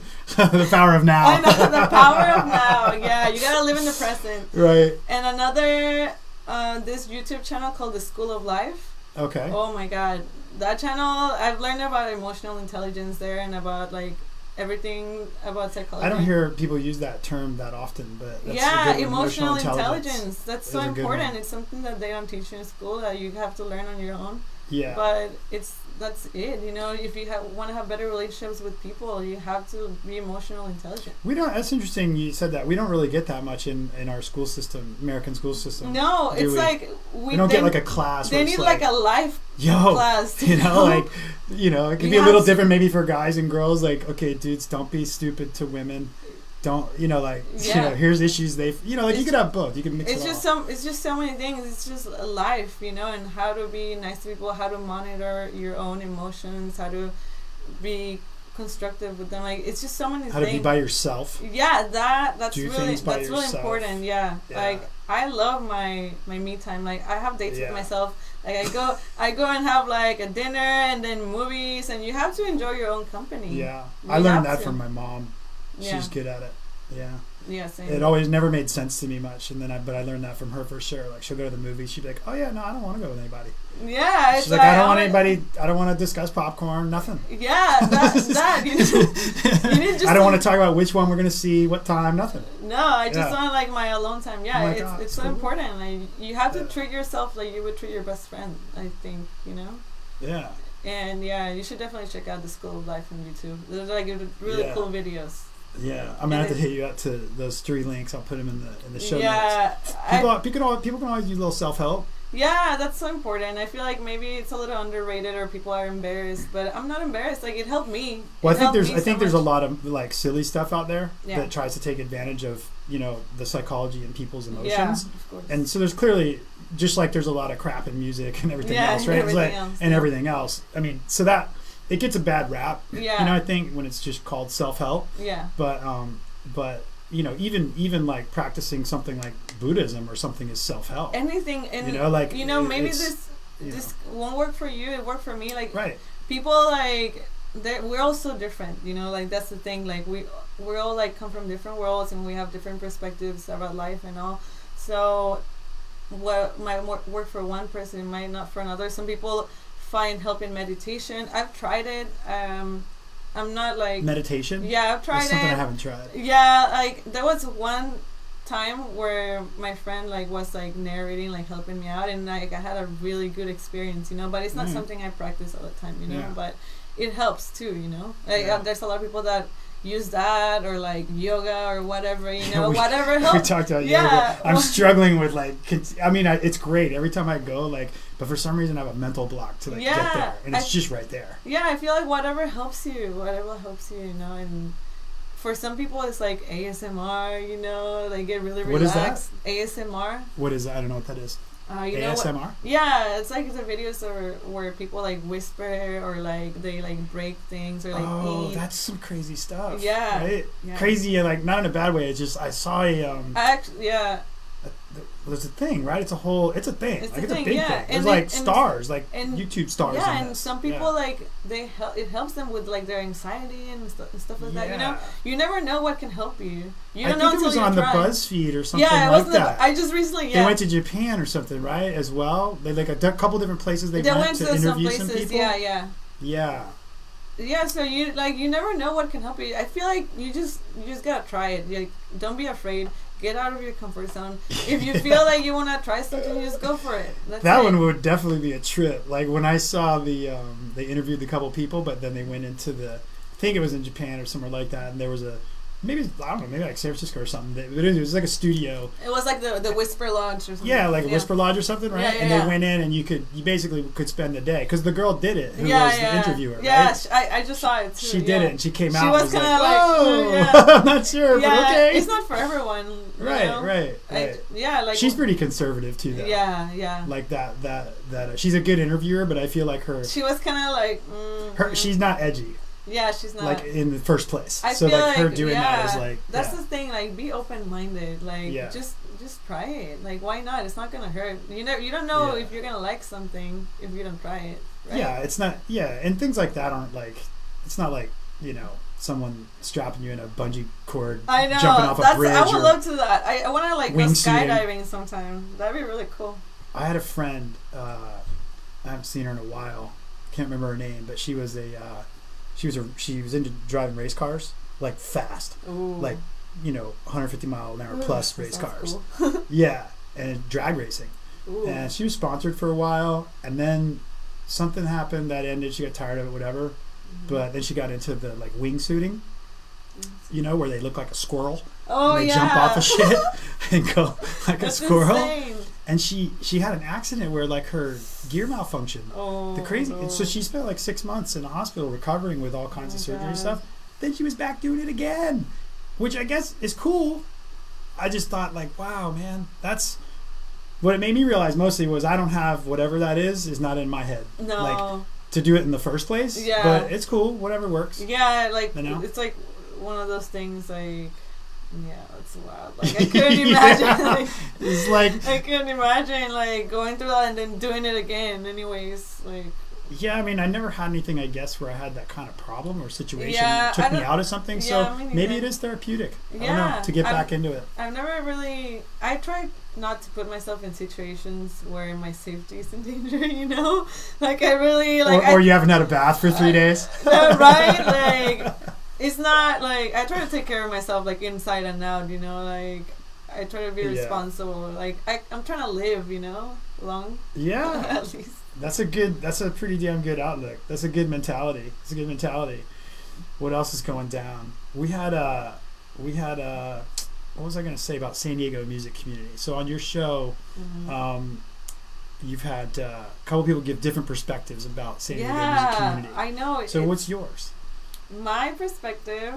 Now that we're out of self-help, that's some good stuff though. That's great. I'm glad you talked about it. Thanks. Yeah. You know, I think people need to hear more of it. Yeah, they do, and people need to love themselves. The last episode I did was with Autumn. She's the artist. She's right across the hall. We'll see if she's here before you go. You can meet her in person. Cool. Her whole vibe is like the love advocate, like this kind of thing. She's a painter, does all this cool stuff. It's how she makes her living. Anyway, really does a couple different things like you as well, but mostly painting and that kind of thing. Oh yeah, that's awesome. I love art. I like painting too. But her vibe is so positive. Yeah, dude, it's awesome. Like you sit across from her for an hour and you're just like, where does this come from, man? Wow. But like you were saying, you realize like it's anybody can do it. Anyone, like it's all in your mind. Like that's it. Yeah. Like just learn how to train your mind. She's actually the one that about a year or so ago, I met her maybe 2 years ago, but about a year or so ago, she's the one that turned me on to kind of like thinking about like when you have negative thoughts and just stopping them. Yeah. That. And I just never thought about it. Talks about that. Like stop it.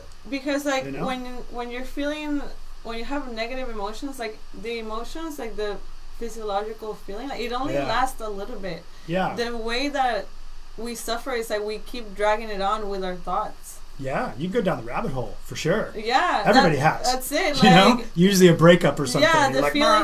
Yeah, the feeling can. For a month. You're making it last because you keep thinking about it. Yeah, you know?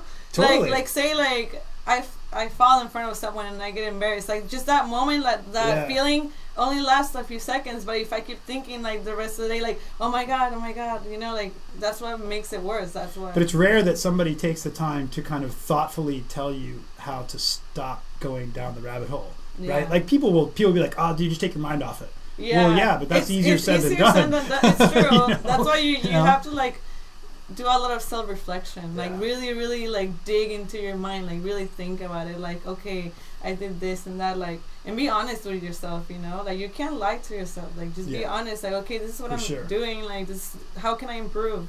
Yeah, that's it. Just like strive for self-improvement all the time. All right, how can we improve the San Diego? Oh, okay. Oh, man. Yeah, that's the question I always ask everyone. Go watch Oprah for more self-help. I know, right? We're done.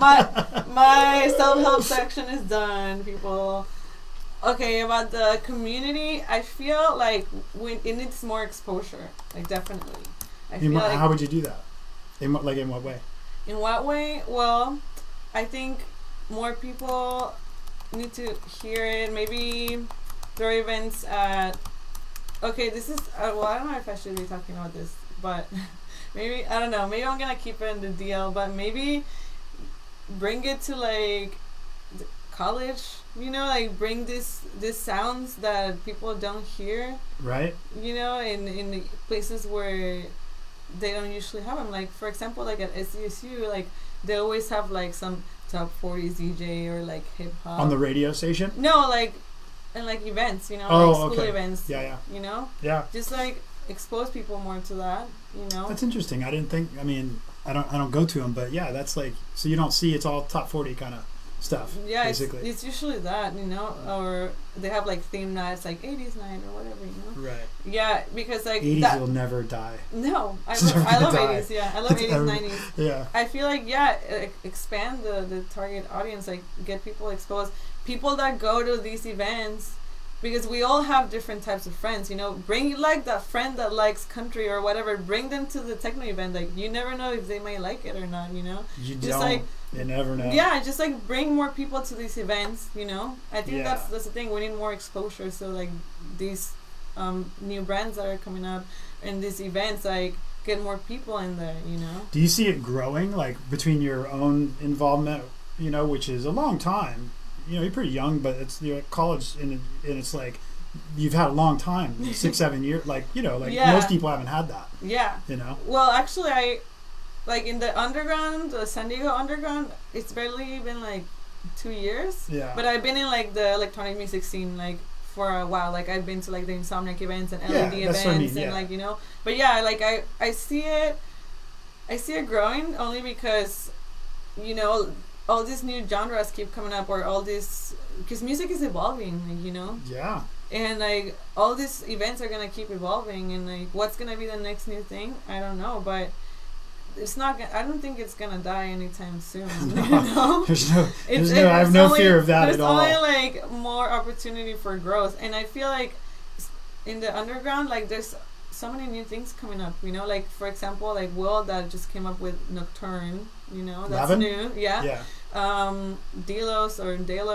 You've heard of him? No. He's like a dark techno DJ, or like tech house place too. Yeah. He's coming up with like Take It Easy. Okay. It's That's cool. I haven't checked them out yet, but it's just like it's really cool that people are coming up with like new things. Yeah. And they have like their little themes and everything. Yeah. So that's great, and I just saw like this new collective that came up, like Globos or something. Like I saw something. Yeah, maybe you posted it, or someone posted something. I got an invitation to like it, and it's like a new collective, and it's like wow, like people are like really trying to do their thing. Thanks to Facebook for letting me know everything you liked Thanks this Facebook. week. Yeah. I'm like inundated with Scarlett's likes this week. Yeah, it's so awesome. And I think that's really cool. That people are trying to do the most that they can. The only thing is that how are these people gonna stand out? Because you have that Nocturne, you have Divinity, you have Take It Easy, you have Tease for Techno, and you have like so 3, 4, 5 techno parties really. There's a lot of techno, definitely. There's definitely as many house.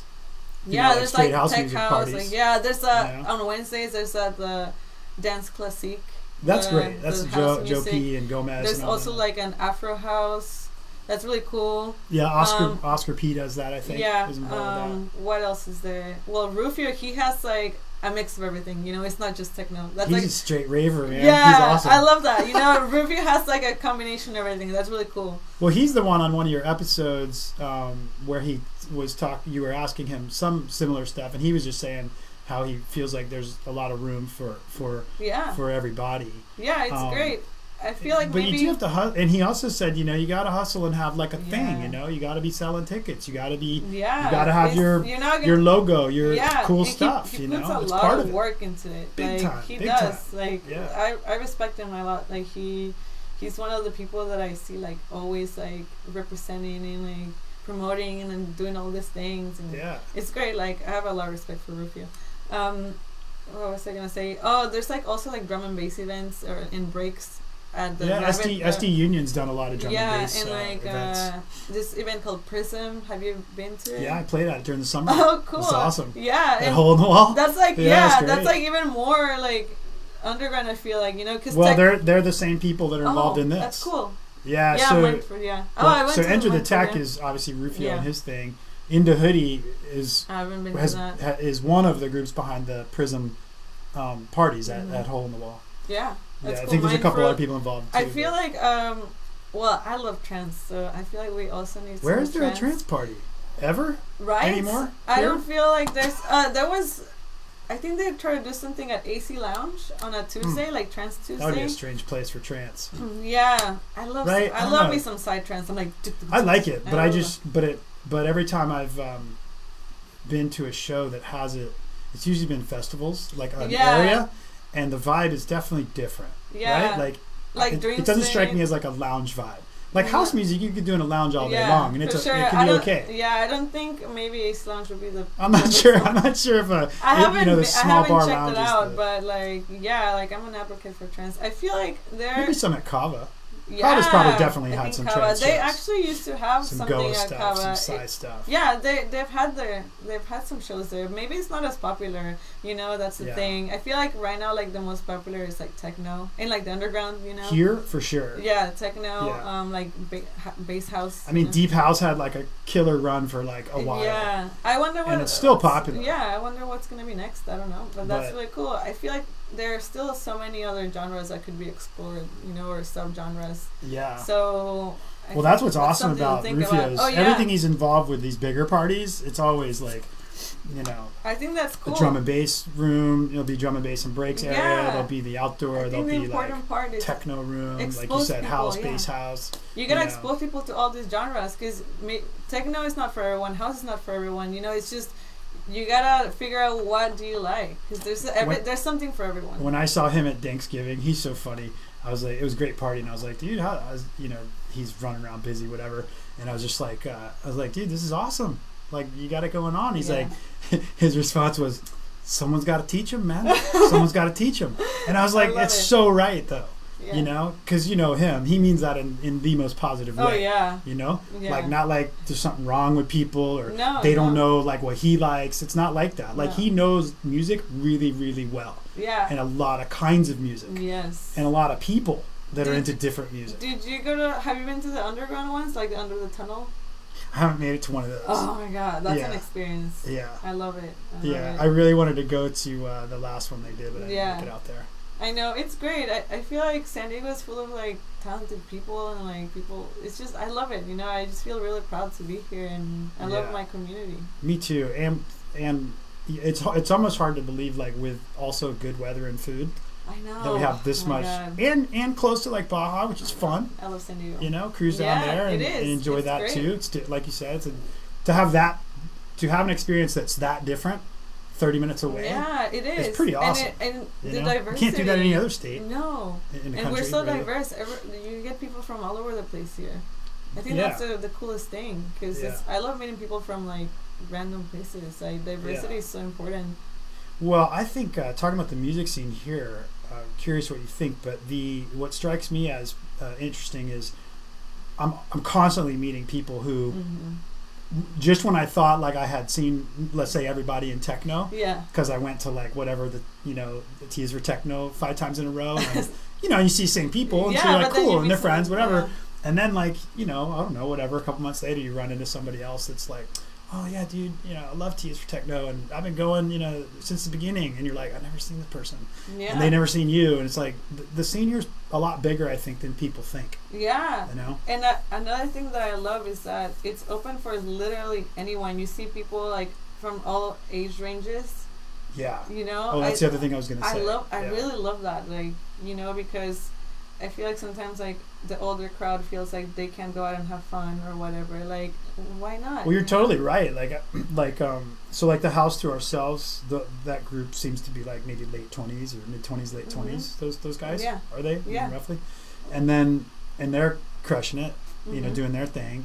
And then, as far as I know, you got the full other end of the spectrum from San Diego is like Lee Reynolds and Desert Hearts. Yeah. And he's there like running around, running shit. I love that. And it's not like he's like the business dude with the tie that's just putting on this ticket selling festival. Like, he's up there doing it. I love and that. He's been doing it for a long time. It's really an inspiration. Like, I really love seeing people like older crowd like having fun at events. So that's like a 25 to 30 year range. I mean, like I said, look at my dad. He's like still DJing. And your dad. He's 50. He's still DJing. Like, he's still like in party mode, And like, I love seeing that. When you go to all these underground events, like, it's like you see people from all age ranges. You see people like doing some crazy movements too. Everyone's in their own world, like dancing however they want. They don't care with like their outfits, and it's just cool. It's like a space to be and like not creative. Everybody's like cracked out on drugs, man. No, there's a time for that, and there's people that love it and it's their thing, but it's not like that's what's up. No, it's not completely that. And if you want to do that,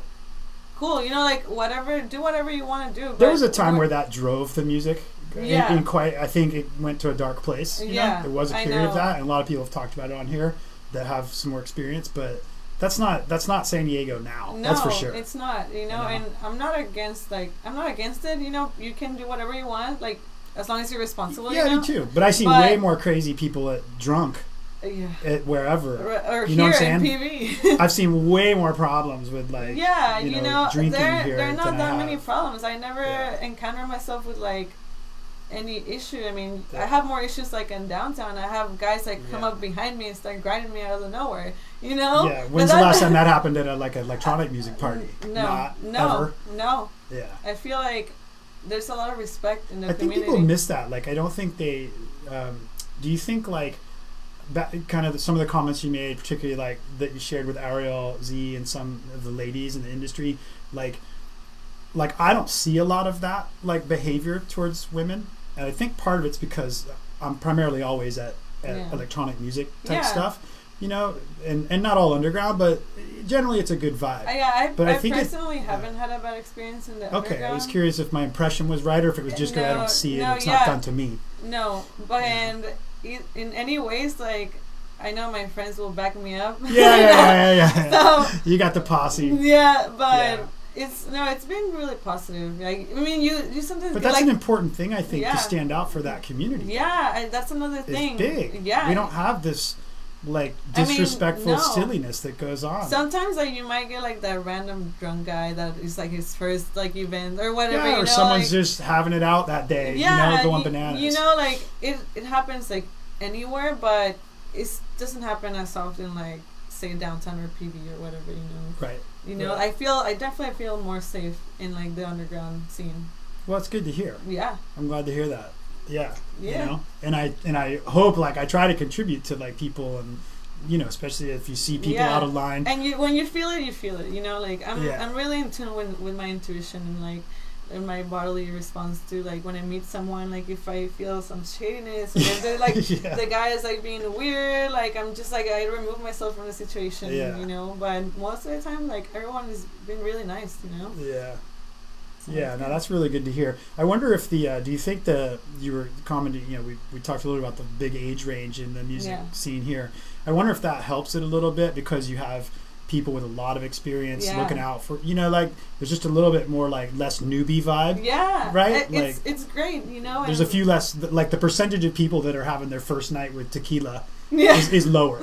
Yeah. Right? Yeah. That's another thing. Yeah, it's great, you know, and that's really cool about the age range because like you get people that are like I said that are just there for the music. They're just like in their own world, dancing like they don't care. Yeah. And that's great. You know, you can tell people that go for the music and just go to get fucked up. Like it's easy to tell. Yeah. You know, so. Wow, that's a good point.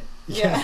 I won't name the venues that I know where people go to just get fucked up, but I think because I've been to all of them, had some fun, you know, I'm not gonna, Yeah, and that's the cool thing. Like, people that go to these events, like, genuinely, like, enjoy the music.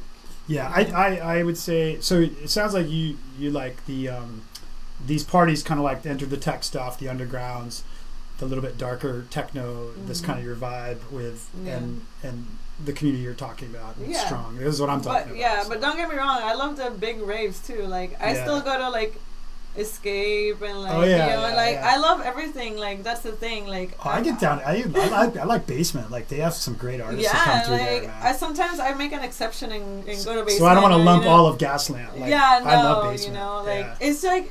It sucks because like it's the people, not so much like the venue or the event or the DJ. It's like the people, the quality of people that go. Yeah, like you can't, they can't help that. You know, Basement tends to be pretty level. From my experience Bang Bang there. Is cool too. Bang Bang's always been cool. Like Bang Bang too. Omniac can get a little bit wild, you know, on the you know, but part of it is their own doing. You know, like they just require like, and it's kind of weird, like in San Diego, like. So I went there to see Tiesto with a buddy of mine. That's awesome. Because I'd never seen him and just heard about him for all these years. And I was like, dude, you know, like I need to go see this guy. Come on, Tiesto. Just retires or whatever, you know. So he's a legend. You know? So neither of us had seen him. So we went and to go, you know, and then we forgot, like, oh, you know, you have to do all the dress code thing and all that stuff. And I think like there's nothing wrong with it. It's easy. Yeah. But it's also kind of like, I mean, they have kind of like this image for Vegas. Like from there, of course. And I almost wonder if it's like totally necessary and if they don't kind of do themselves a little injustice because, you know, people don't really care about paying $50 or $80 for their favorite ever person, but it's like that venue in particular is the only venue that can get some of these artists, and they really box out people from getting to experience what I think is something people think is commercial. It's the money, because dude. of the crowd. They're trying to make money. I feel you. I got you. They're trying to make money. Like they want to have people that they know they're gonna buy drinks and like spend money. But I'll tell you this. This guy right here going in there. If I may come in there with nothing correct on their dress code. I mean, I have to because they require it. Yeah. But all I'm saying is, I'll guarantee you that if I go there with a couple friends that are music friends to see a music person, it doesn't matter what we're wearing. I mean, we'll be stylish, but we like sneakers. Yeah, well, we'll probably spend a few $100. We'll spend as much as the other people. It's just they have different goals. Say like in the underground community, and a lot of what my guests have said is like, don't do it for like the money. Like, do it because you love doing this. Like if you have like certain intentions, it's not gonna work out. You have to do it because of your passion. And that's the difference. Like downtown, they're trying to make money. I mean, don't get me wrong. Everyone's trying to make money. I make money. Everyone's trying to make money, but ultimately, everything has to come from your heart. Yeah. I mean, I want people to make money. Yeah, I'm cool with that. Of course. And then that's why I said we need more exposure so people can come to these events and my friends can all make money. Yeah. But I just wish they would loosen it up every now and then. It'd be cool if like once a month they could loosen it up a bit. I know, right? And then see how much of the community that likes some of the artists but doesn't love the dress code. I know. They just they have a really select target audience, people like it's like upscale, people that are gonna spend the money and spend money on drinks and all that. I mean, that's the whole thing. Yeah. It's sad, but it's true. Yeah. I feel like Basement is more relaxed. Bang Bang is more relaxed. Totally. I walk in there with my boots. It's cool. Yeah. Oh, they're great. Yeah. So. That's where you get your sushi and. Yeah, I love the huge disco ball. It's just like it's fantastic. I like that place. It's cool. They pretty much I would say Bang Bang, in my experience, Bang Bang and Basement probably push the edge of like how big an artist can get before they flip to being commercial. Yeah, and like Basement is like partnered with Insomniac, so I see some people sometimes with their like gloves. With their gloves, they're like more ravey. It's like a more ravey vibe. People. Have you ever done any of the go-go dancing like when Bianca was in here, she was talking to me. I knew she did that and modeled and did some stuff, but she started telling me about these 10, 20,000 person, 50,000 person stages she's dancing on. Oh no, she's legit. She's legit. No, I've never done anything like that. But my next project would be like for the next time Insomniac has like a casting call for entertainers. Like I'm definitely gonna go for it. Oh, awesome. Yeah. It's something that we wanna. I would love to work for Insomniac. Like that's probably one of my goals. Like if I didn't get to do something on my own, like Insomniac would be like my go-to because I love their events and I love their mission and all that. Yeah. But definitely they do great stuff. Yeah. And I don't like big crowds like that, but other than that, I mean, they crush it. With but definitely I would wanna. I'm gonna go for the next casting call they have. It's really cool. Yeah. I know Bianca has done a lot. I've only done like smaller events, like underground events. Like my friend used to throw this event at Numbers. Well, Numbers is not there anymore. It's not there sounds anymore. Sketchy. Maybe it wasn't, but it just sounds sketchy. It's a club it used to be a club in Hillcrest, but it's just not there anymore. Okay. There and then other random places. A lot of the venues in Hillcrest have different names, like just different vibes, different names. That's cool. It's a fun area. Yeah, I was there for their block. I was there for the block party, like for what was it, around Halloween? They had that big block party there. Oh man, Halloween is big in Hillcrest. It's so good. Yeah, I was at Escape. On a party? Saturday. No, I Escape for Halloween. Yeah. So fucking cool. It was my first Escape, and I've been to a lot of the Insomniac events, but I hadn't been to Escape, so I could cross that. Yeah, those things are huge. I see you cross that off. Cross that off. Awesome. Well, shit. We've gone all over the place, yo. Oh man, what's up with the list? What are we missing? We left the list a long time ago. Yeah, no, this is just. I just looked at it to see if there was anything in particular that you and I had chat about or whatever, so I could. We're just going with I could do my Scarlett Letter Show list check duties. But I think it was all over the place. It's been awesome. You see, it's been awesome. We're good. It's been awesome. No, we'd do it again sometime. What, let's, we'll wrap it up with some parting thoughts. What do you want to say? Got anything to give out to people? Want to say to people? An event? BloomNYE.com. That's what I'm going to say. Go check it out. That's New Year's. Check it out. Divinity this Saturday. Check it out. Super awesome. My friend Sebastian throws these events. Human Resources is playing. Two Beard is playing. I had him in my show. He was there for the season finale. Yeah. Okay. And Josh Taylor from Techniche. There's gonna be a Techniche like the day after New Year's. Check him out. What else? Check out. There's gonna be season 2. Yeah, there's gonna be season 2, of course. For Scarlett Letter Show. Scarlett Letter, yeah. Here you go, right Go here. check out the shirts. Yeah, check out the Facebook page, Scarlett Letter Show. Check out the YouTube. That's where I have all the shows uploaded, and like the full shows, and then the videos too, like the interviews. Scarlett Letter Show. That's how you can look it up. It's all there. There's there's some good times in there. Yeah, it's pretty great. And if you want to reach me, Scarlett Santamaria on Facebook, hit me up, or on my Instagram. I'm there. Whatever questions or anything that you want to say, I would love some like advice or any constructive criticism that people can tell me about the show. Like, I love hearing some feedback, and how can I improve for the next show. But like, we got some stuff coming up, and I'm trying to see what I can do with life, and I'm just trying to live it up, and just know that I'm doing this because of my love for the community and for empowering women too. It's just like an act of love, like, really. Yeah, it's awesome. Well, I'm totally stoked you were able to come in here. Yeah. You got a great vibe, Thank good you. energy, like you're into cool stuff. Got your head on, doing things, and your Scarlett Letter Show. Yeah. It's got a great ring to it, so awesome luck with it. Thank you. And we'll wrap it up. Yeah. Thanks for everyone that tuned in. Yes, now or later. See ya. Stay classy, yo.